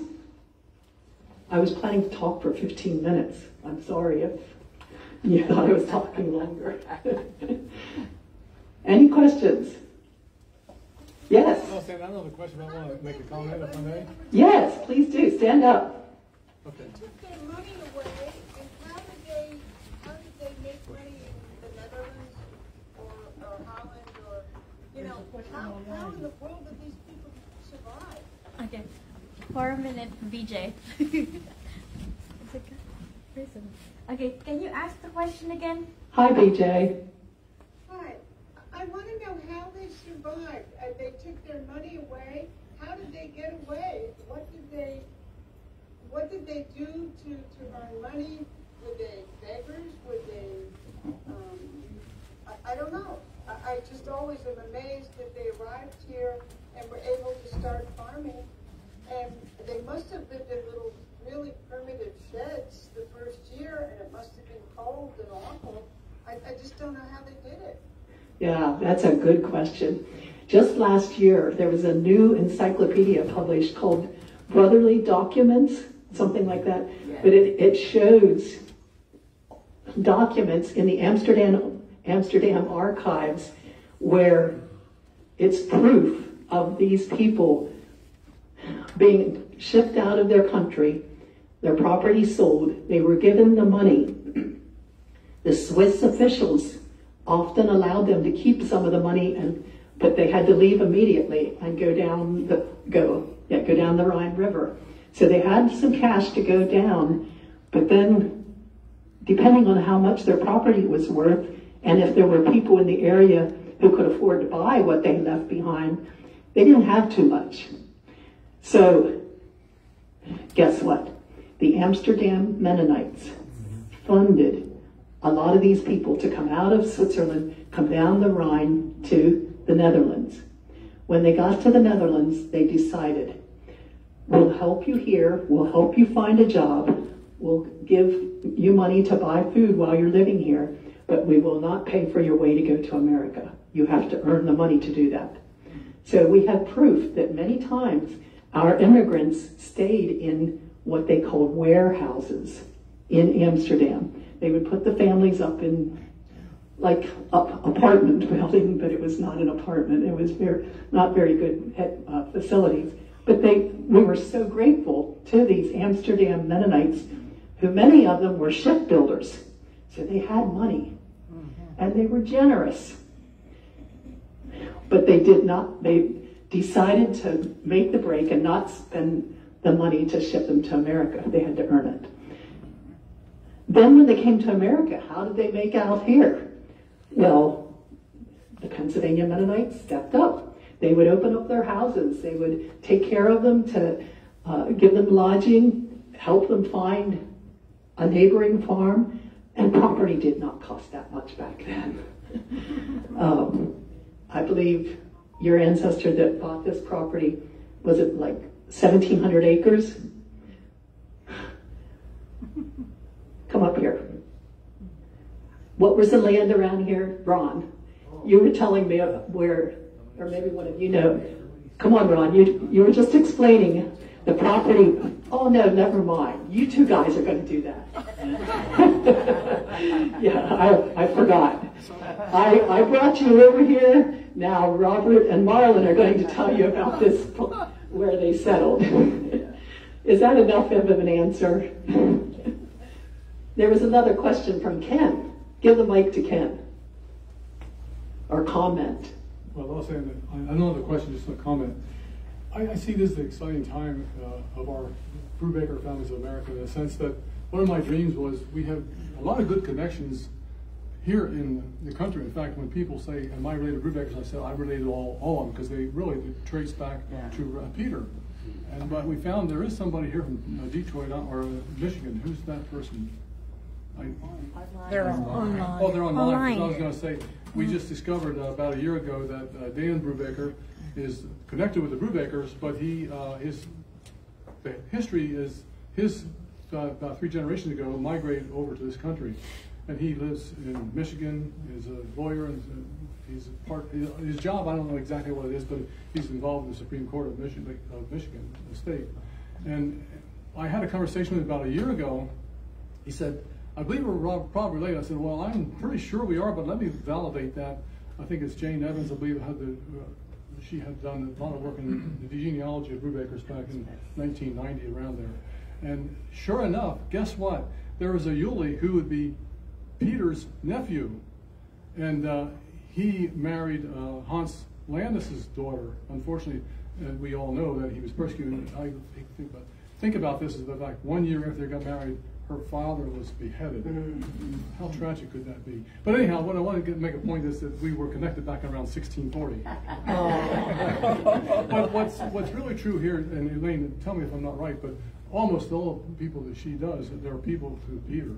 So when people do ask you, are you related to other Brubakers, you just say, yes. I'm not sure what level, how far back I need to go, but at least we are related. So the other point I want to make is that Theo and Rosemarie Hafner are really excited about being connected with Brubakers across the country and across the world, for that matter. And he was at Canada when we met a couple of years ago, and he's very enthusiastic. I think if he has his dream, he's to have reunions of Brubakers in Europe at least once every 4 or 5 years. So stay tuned. Thank you. Thank you. Just 2 things real quick for the people that are going on the tour. At Kitten Mule is the restaurant you mentioned. Kitten Mule is the restaurant you mentioned. When we were there, they found out our name. They showed us a history of that mill, and Brubaker had been a manager in the 1500s. Wow. This is on the original site. And then if you go up the road past the bridge over the stream, there's a modern housing development named after Brubaker, and the main street is named after Brubaker. Now, the Swiss are sticklers for authenticity, so they agree that that is a Brubaker homeland. It's a modern development outside of Zurich. Very nice. So I just wanted to point that out for people to look for when they're there. Yeah. And thanks for arranging the tour for everybody. Oh, you're welcome. Thank you for all the research you've been doing and your encouragement. Thank you for listening. Thank you.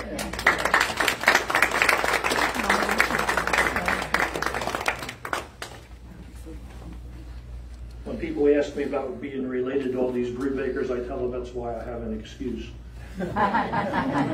6 fingers and toes, who knows what. Anyway, Lois Ann, thank you so much. How many of you have driven on Route 30, US Route 30 in East Hempfield Township here on the west side of Lancaster? And on the south side of the road, if you're heading in toward Lancaster, it's on the right-hand side. There's a beautiful, beautiful, picturesque farm. White barn, white house. It's the only, it looks like an island unto itself, like its own little oasis in a sea of development all around it. We're pleased to have our Brubaker cousins, Jay Marlin and Robert Miller. If Bob, you want to come on up. That's their family farm. Their Miller ancestors married into the Brubaker family, or maybe I should say the Brubaker family married into the Miller family, depending on which way you want to look at it. And Bob still lives there in the farm, right? And so we're pleased to have Bob here, and older brother Jay Marlin are going to share about their life and experiences and the history of the farm there. All right, thanks. All right, and yeah, thanks to Lois Ann for giving us an update on the lineage overseas. So, and we had a really good time. We were on the Hershey tour, but somebody mentioned it's all kind of blended together in the same area, so it was very good. Well, I'll start here at 1717 when Hans Brubaker and Christian Hershey, they got 1,000 acres right here in this area where we are today, and the old homestead is just about 1,500 feet over that direction. So I didn't include, I should have included a picture of their farm. I remember when I was growing up, but if you want to take a look at it, you can just drive across the way there and actually see it in person. And we were able to get recognized by the state Pennsylvania Department of Agriculture here a few years ago as a Tricentennial Farm. As far as I know, it's the first one in Pennsylvania. Now, there has been one in Chester County that was recognized just this year. So, and then there was a, that's the A line that I was talking about.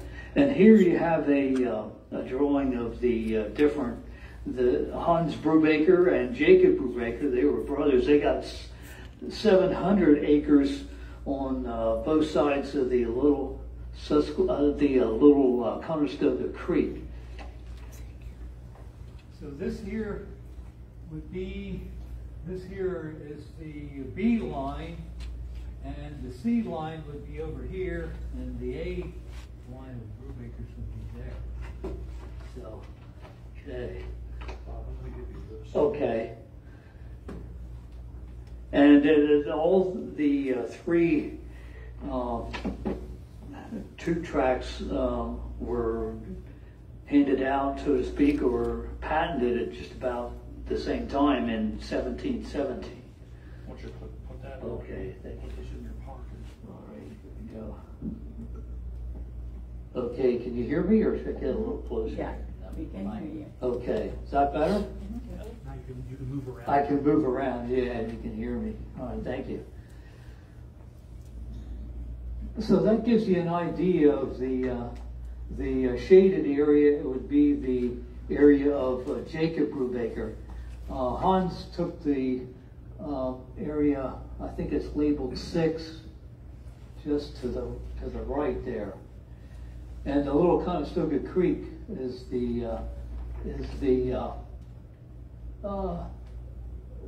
body of water there. So the C line, would have been Hans's ground, and Jacob would have been the B line. So we go on to the next slide. And yeah, this is the Miller Brubaker Cemetery at the corner of Farmingdale Road and Orville Road. And this is where I live presently, and my brother and I have the farm. And this is the original Jacob Brubaker homestead. Okay, you can change it. And this is a picture of the barn down at the Jacob Brubaker homestead. That's the house. James Warner used to be director of the Lancaster County Solid Waste Management Authority. He lives there. And I think the Waste Authority owns that property. Back in the, well, my brother remembers it being farmed. One of my uncles rented the farm and raised celery there. And then it became a landfill for Lancaster County. And now it's kind of a recreational area with walking trails and what have you. Now this is the Lancaster Brick Company. They were settled and had their facility along the railroad track at what was the C line where Hans Brubaker settled. And these are some of the buildings of that original homestead. I'm not sure it's the oldest buildings, but that's where they were. It's kind of a blurry. And the brick company took clay out of the farm that I showed you there where Jacob Brubaker lived. They dug clay out, and so there was pits there that needed to be filled in, and that's how it became a landfill. So, and they hauled the clay across a little bridge across a little Conestoga Creek and under the railroad track to, and that was in operation up to the late 70s. And they called it Quaker brick, and shipped the bricks throughout the Northeast.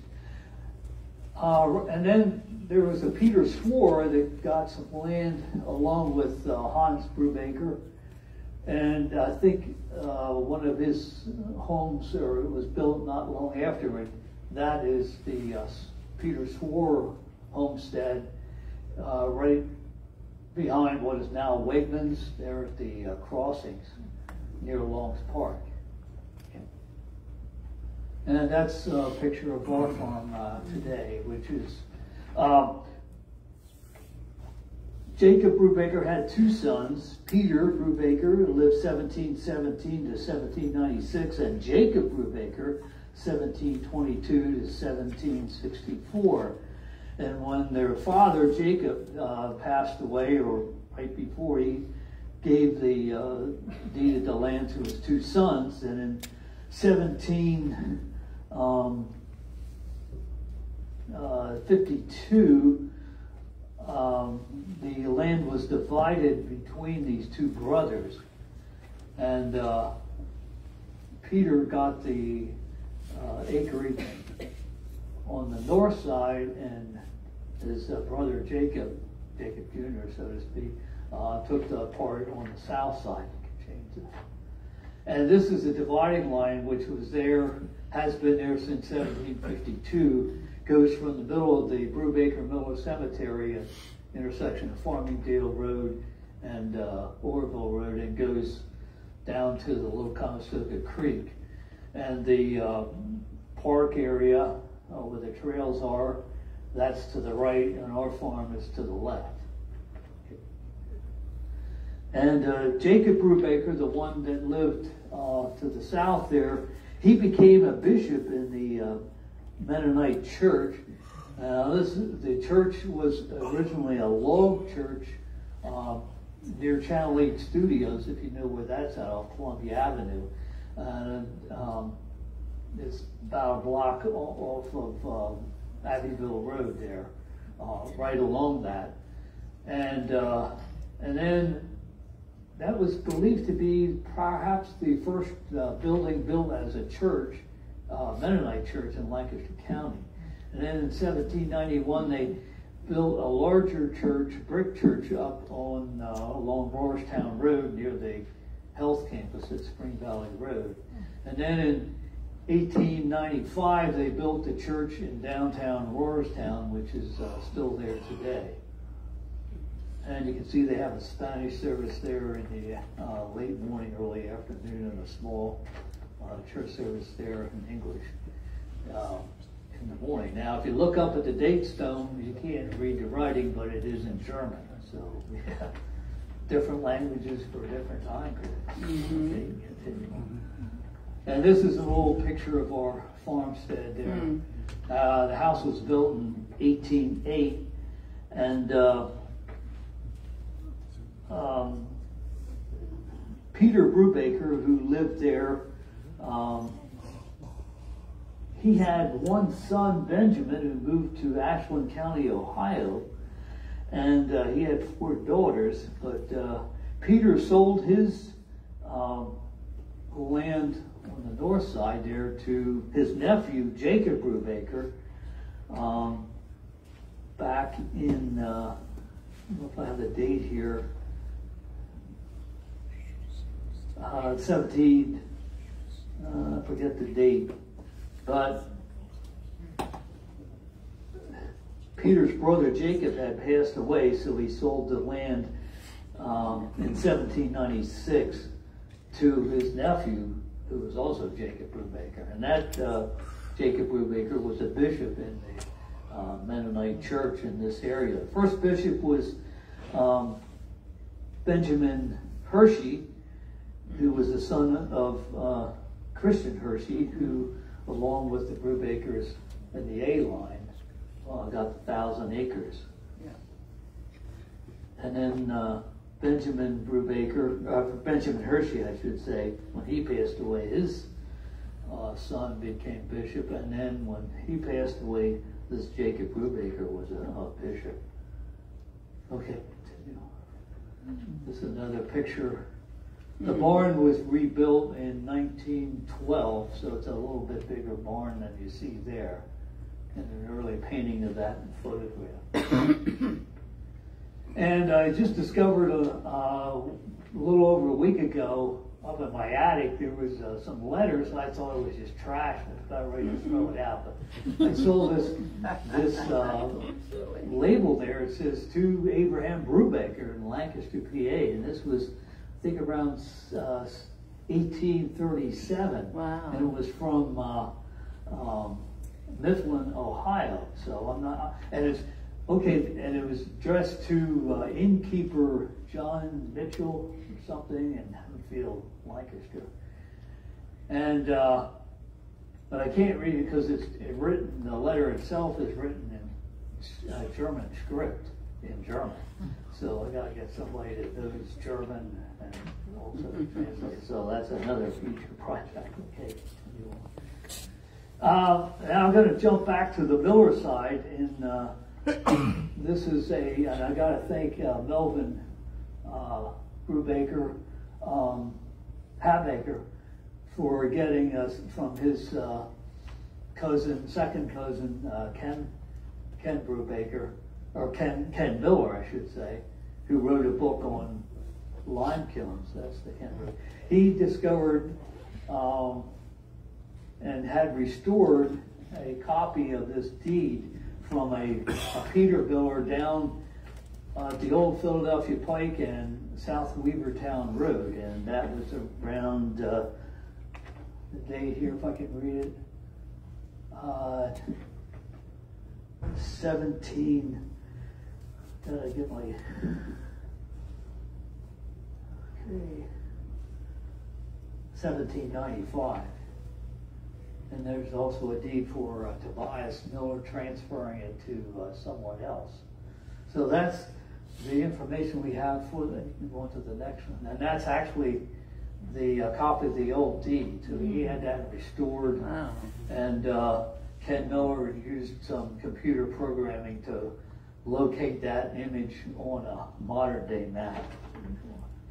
And that's the tombstone in the Weavertown Amish Mennonite Cemetery across next to the church there of Peter Miller.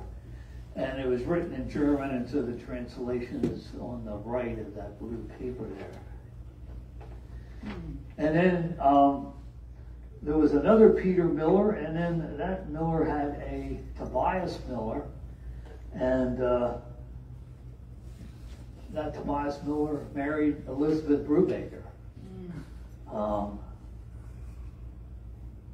The Jacob Brubaker, Bishop Jacob Brubaker, I told you about before, his oldest son was Abraham Brubaker.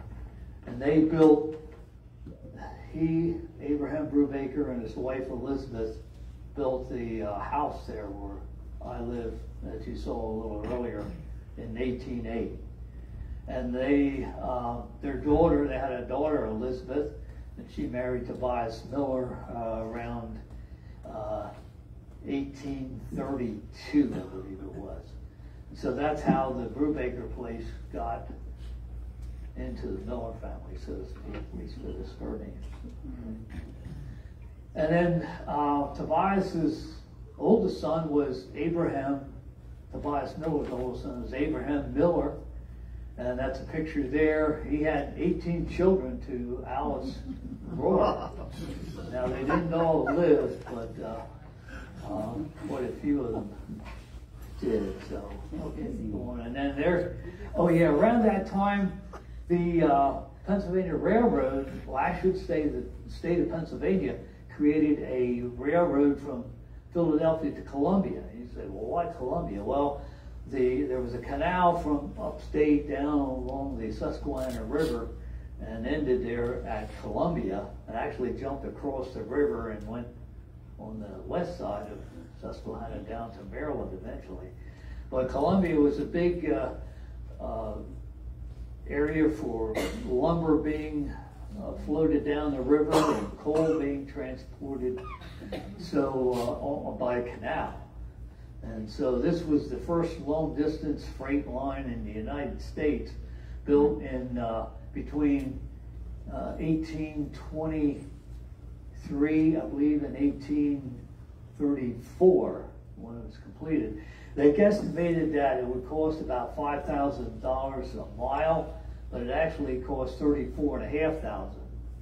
So, how being awesome. But I guess they got it paid for eventually. And so here's one.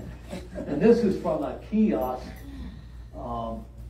that's actually along the original railroad that went through downtown Lancaster. This is Mulberry and James Street, this kiosk.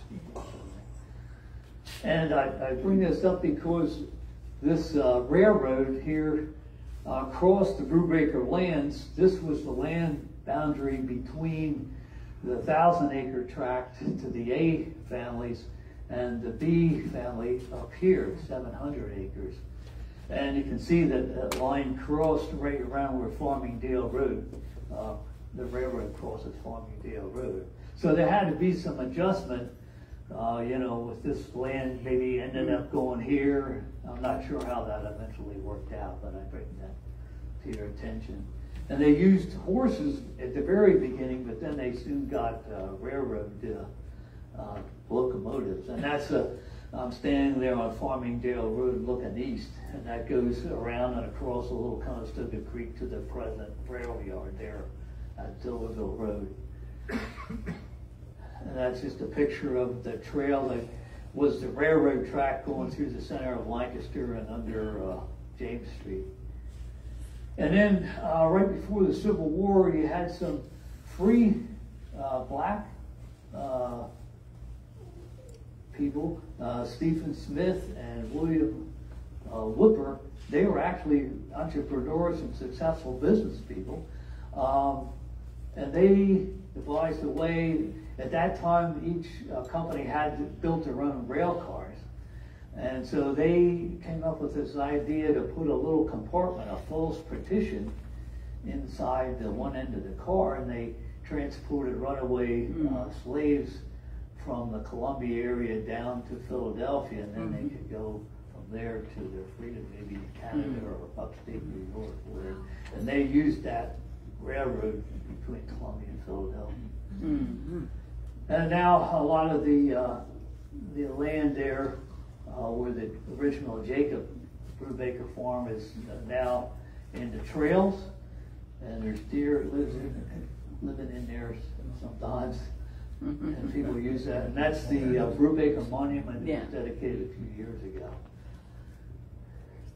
And actually have a new trail now that goes across a little Conestoga Creek and past Wakeman's and along the crossing development and bring you out along the park, which probably was part of the tract, the Brubaker tract way back when. So, and that's another picture of the this war house, which is I guess a business office now. And this is a thanks to Melvin Habecker again. He gave me some restored documents from Abram B. Miller and Tobias Miller. Okay, you want to do the next one. This is an old picture, I think taken out back of our barn around 1900, 1899. Might be a Miller reunion or just a group of people. Looks like they had, it was after the corn shocks were brought in, what have you there. So, and then Abraham B. Miller, Abraham B. Miller. He had one of his sons was Isaac, and that's him on the left. And then he married Barbara Nisley. And he was my grandfather. He fell down, I think he was hanging up tobacco and a rail broke, or he slipped hanging up tobacco in the barn and fell down and hit his head, and he passed away, I guess, the next day. And that was when my dad, who was the youngest of 6 boys, he was 5 years old at the time. So, but then his oldest brother was 21. So the oldest brother or brothers helped their mother carry on the farming operation there, and that's some of the buildings that I remember. Those buildings on the right there, they were still there till I was about 9 years old. And they had a pig pen there and a chicken house. So kind of, it was on the east side of the house, but nonetheless pretty close to it. So, and that's a picture of my parents, John and John Miller. And he was the youngest of actually 7 boys. One of them died in infancy. But and then my dad passed away in 2004, and my mother in 2014. So, and so my brother and I are kind of carrying on the farm today, sharing some of the crop with some of the deer that you see there. So I'll turn it over to my brother now, and he can tell you some stories. So I will mention one instance. My dad used to get Aaron Brubaker from over here at the A Homestead. He would come and bale hay and straw when I was a little youngster. I used to get a safe distance, of course, but his hired man would be baling on, I'd be running alongside just seeing the hay or the straw going into the baler and coming out as little bales. I thought that was exciting. All right, thanks. Oh, yeah.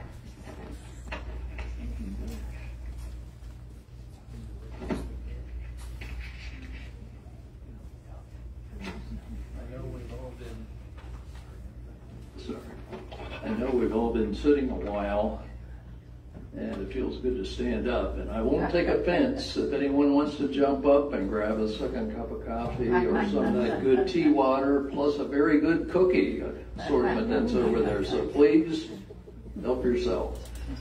My comments will be limited, pretty much to the activities of our grandfather Isaac and his wife Barbara Nisley Miller, their farming operations.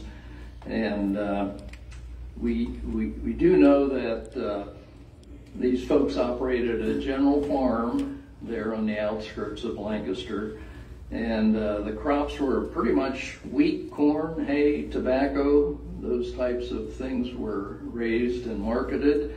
And probably generations prior, since East Hempfield is known as hemp growing, I'm sure the earlier generations raised a crop of hemp to help with the for something for the farm ladies to do in the wintertime when they spin the hemp into yarn and make their fabrics. That's before the days of cotton goods. So there were also livestock such as milking cows, steers, hogs that were raised and marketed. Cow's milk was sold to the West Lancaster Dairy, which was owned by M.E. Hoare. And remember, this is the days before pasteurization kicked in around 1935 or so. Poultry was raised and butchered, and eggs were collected and packaged and sold. Pigeons were also caught and sold live. Sheep were raised and clipped of their wool and sold. And I do remember a sizable floor scale that was located beside the barn where animals could be weighed prior to their being marketed. I don't believe too many farming operations in Lancaster County had a weighing scale beside the barn on site this early in the 1900s to check the weight of 8 or 10 steers at a time. So that was pretty progressive, I think, for our grandfather Isaac R. to be doing that. Our grandfather Isaac took produce and sold the same out at the curb markets that were located near the square of Lancaster City. And for many blocks, a little history, for many blocks around Lancaster's Central Market, market wagons would be backed up to the curb and their shafts raised and the horses unharnessed and stabled at one of the plentiful livery and boarding stables near the square in Lancaster. And then the wares, the produce, would be sold out the rear of the wagon.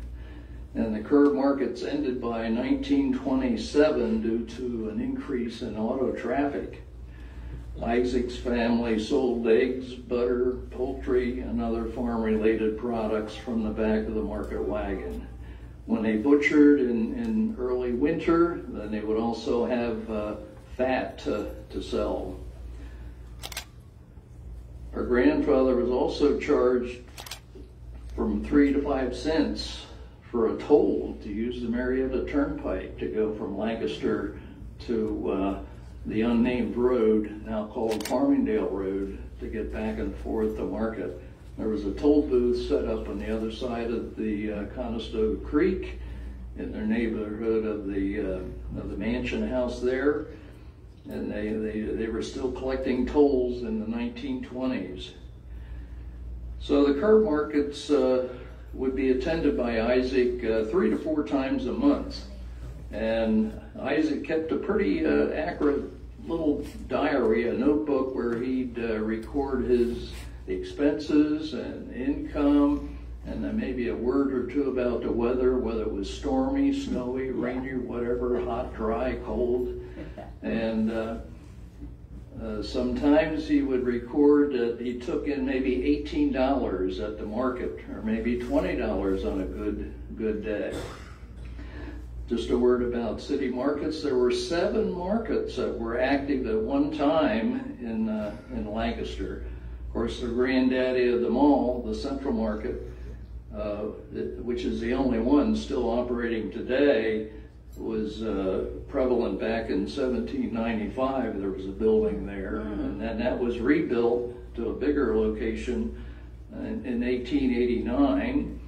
The Fulton Market was built in 1907, the Northern Market built in 1872, Southern Market built in 1888, Arcade Market was established in 1927, the Eastern Market in 1882, and the Western Market in 1882 as well.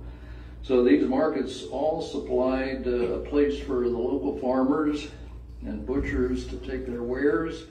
And this was before the days of the Acmes and the food fairs and that sort of thing to provide a lot of staples for the folks that lived in Lancaster. My dad had stands operating on the arcade market and the Fulton market to sell his celery that he raised for many years on the farm. And I want to mention that Mary Tracy was a teenager that was hired by Isaac and Barbara to help with the housework around the home and also around the farm. And she assisted in raising the 6 Miller boys. When the parents would go away, she'd be saddled with keeping the 6 boys out of mischief. And she also stood on the arcade market from about 1927 till it closed during a fire in the 1960s. I remember about her commenting that she used to change diapers on my dad. And I remember, well, I don't remember, but she remembers changing diapers on me when she'd keep me when my parents would go away on, for a day or two. So Mary was very thrifty and enterprising, and she was able to build a home across from the family, the Brubaker Miller Cemetery there at Orville and Farmingdale Roads, a nice 2.5-story red brick house. And she resided there till she moved to the Mennonite home at about 95 years old. And then she continued living till she was at the ripe old age of 104 and 8 months. So she had a good work ethic and always stayed busy. Tobacco, as I mentioned or may have heard, we raised 30 acres of tobacco on Isaac's farm for many years, from probably about the late 1800s till the early 1900s. Little history on tobacco. The scholars believe tobacco received its name from the Caribbean island of Tobago, which is near Trinidad, which Columbus discovered back in 1498, which I guess was his second trip to the New World. And he noticed tobacco being used by the natives there. Well, fast forward to the 1700s, and there were big casks, big barrels of Virginia tobacco that was brought to Lancaster and sold at Demuth Tobacco Shop, which is known as the oldest continuously operating tobacco shop in the United States, there on East King Street. Later, tobacco came closer, was shipped in from Kentucky and Maryland as well. And in 1839 was the first year tobacco census was available in Lancaster County, and there was a total of 49,000 pounds that were raised in the county. So that was the first year. From then it really took off, and it was known as a mortgage burner for a lot of farmers that would get extra money by raising tobacco and using that to satisfy their farm mortgage. Some of the tobacco, the 30 acres of tobacco that was raised on the Miller farm, was raised on the halves because there wasn't enough labor or enough places to hang it. So a couple of enterprising neighbors in Morristown that wanted to earn extra money, the men would agree to help grandfather Isaac to plant and hoe and top, sucker, harvest the tobacco, help to cut it and deliver it to the scaffolding areas of either the Miller farm or some of the small barns behind the homes in Morristown. This is back in the days before cars, so each house had its own little barn behind the excuse me a minute, behind the house, and they'd stable the horse and the carriage on the first level, and the second level they would put the rails in and hang the back in there, and that afforded a place to put the extra lass of tobacco that wouldn't have room at the Miller farm, either in the tobacco shed or the barn. So then they would help to take the tobacco down and hang it on a dampening cellar rails and help strip it. And after that, they would pack the tobacco in big wooden cases. And our farm afforded to have an elevator to manually, mechanically raise these big cases from the lower level to the upper level of the barn. So I don't know of too many other elevators that would be in tobacco barns here in Lancaster at that time. After the death of Isaac R., he died on 9/11, 1923, the amount of tobacco acreage decreased in later years. So then the boys turned to raising table grapes, and they raised several acres of table grapes that they harvested and sold away from the farm. There were, as Bob mentioned, 6 sons of Isaac R. and Barbara. There was Abram, Andrew, Raymond, Isaac, Amos, John, which is our dad, and then Clarence, who lived only from 1906 into 1907, and we sort of theorized that he died of pneumonia. There's a couple of stories that I could talk about the Miller boys as mischievous teenage boys. One of the boys is known to have either rode or led a carriage horse up the front porch and into the parlor area of the farmhouse. I guess Isaac and Grandma were away for sure that Sunday afternoon, and I'm not sure if Mary was sleeping or not, but I'm not sure which one did that. Another thing they did this would be at the beginning of a new year, New Year's Eve around midnight, they would take a roll of brown tobacco paper, craft paper, solid roll, which would be maybe 16 inches in diameter. They would remove the one end, stick several sticks of dynamite. Oh my goodness. In the roll, put a cap and a fuse in the other end and securely close it off. And then carefully transport it down to near the little Conestoga Creek, which was far away from all the buildings, and then light the fuse around midnight, take a jog away and listen. So I'm told the music or the noise from the explosion and the concussion was quite impressive. During World War II, my Uncle Raymond rented the adjoining farm, and it was interesting to note that he was able to utilize German prisoners of war during World War II to help with the planting, hoeing of the celery and tobacco crop. Wow.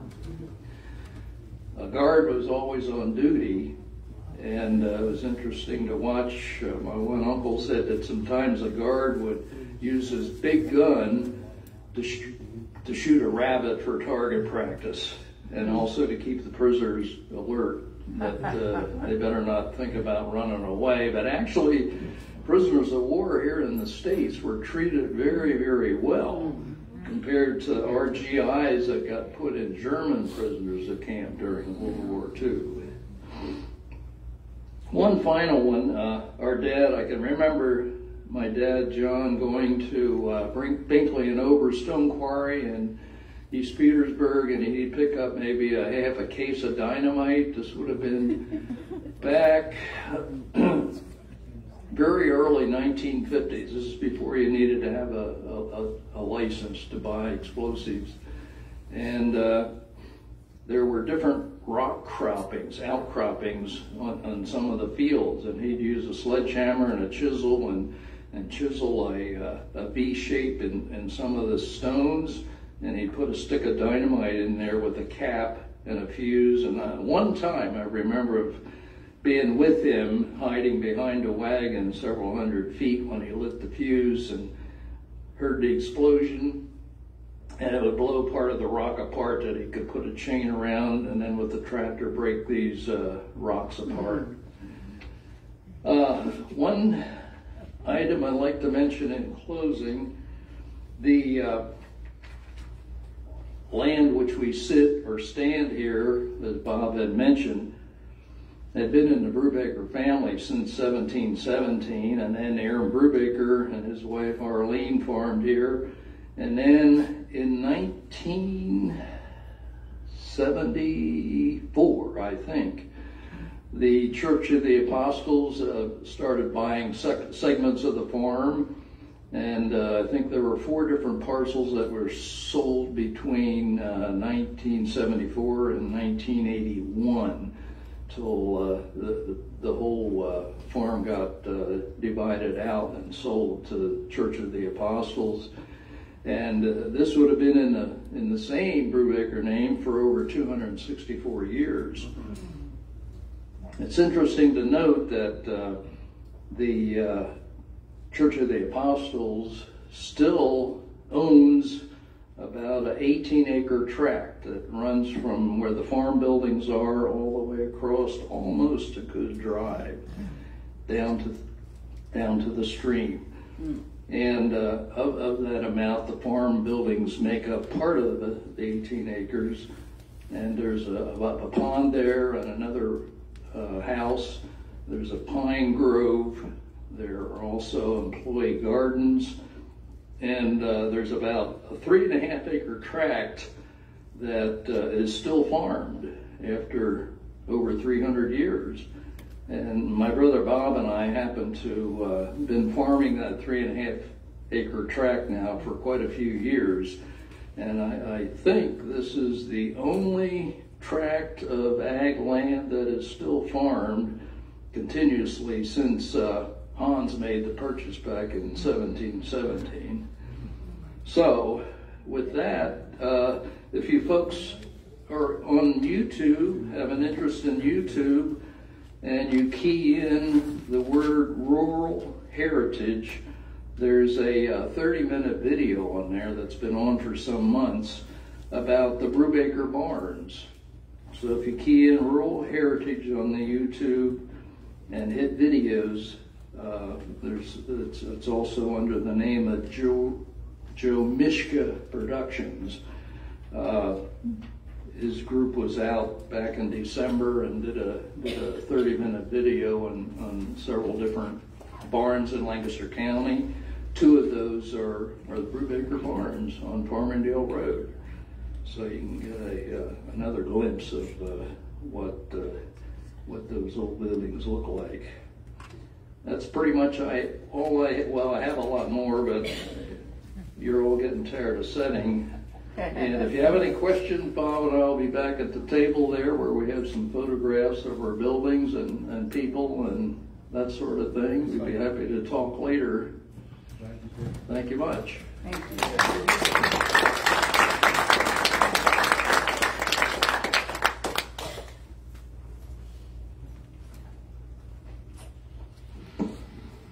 Okay, I want to thank just one more round of applause and appreciation for the Millers for sharing their history with us today.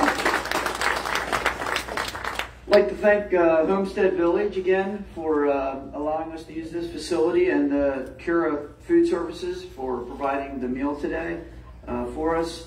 A couple other acknowledgments. Ellie on Zoom and photography, thanks very much, great job. Doug on the AV station, again, Elaine on the genealogy table, thank you very much. And just remind everybody, the meeting will be posted online on our website and on YouTube. I'm not sure how long it'll be till that's up. About 2-3 days. About 2 or 3 days. So don't forget to circle back to our website. You can get that link on our website. And again, feel free to visit the tables, stay here, fellowship for, as long as you care to. And thanks again. Is there anything else for the good of the cause? Oh, food. Don't forget to take, if you're interested, take some food along. They call them cookies. They call the cookies. And the cookies. Yes, and the cookies. So again, thanks very much for coming, and we'll look forward to seeing everyone again next year. Thank you.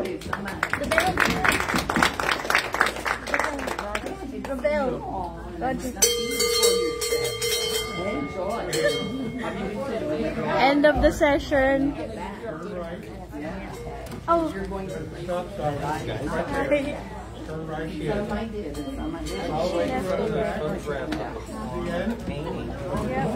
really like to see the farm.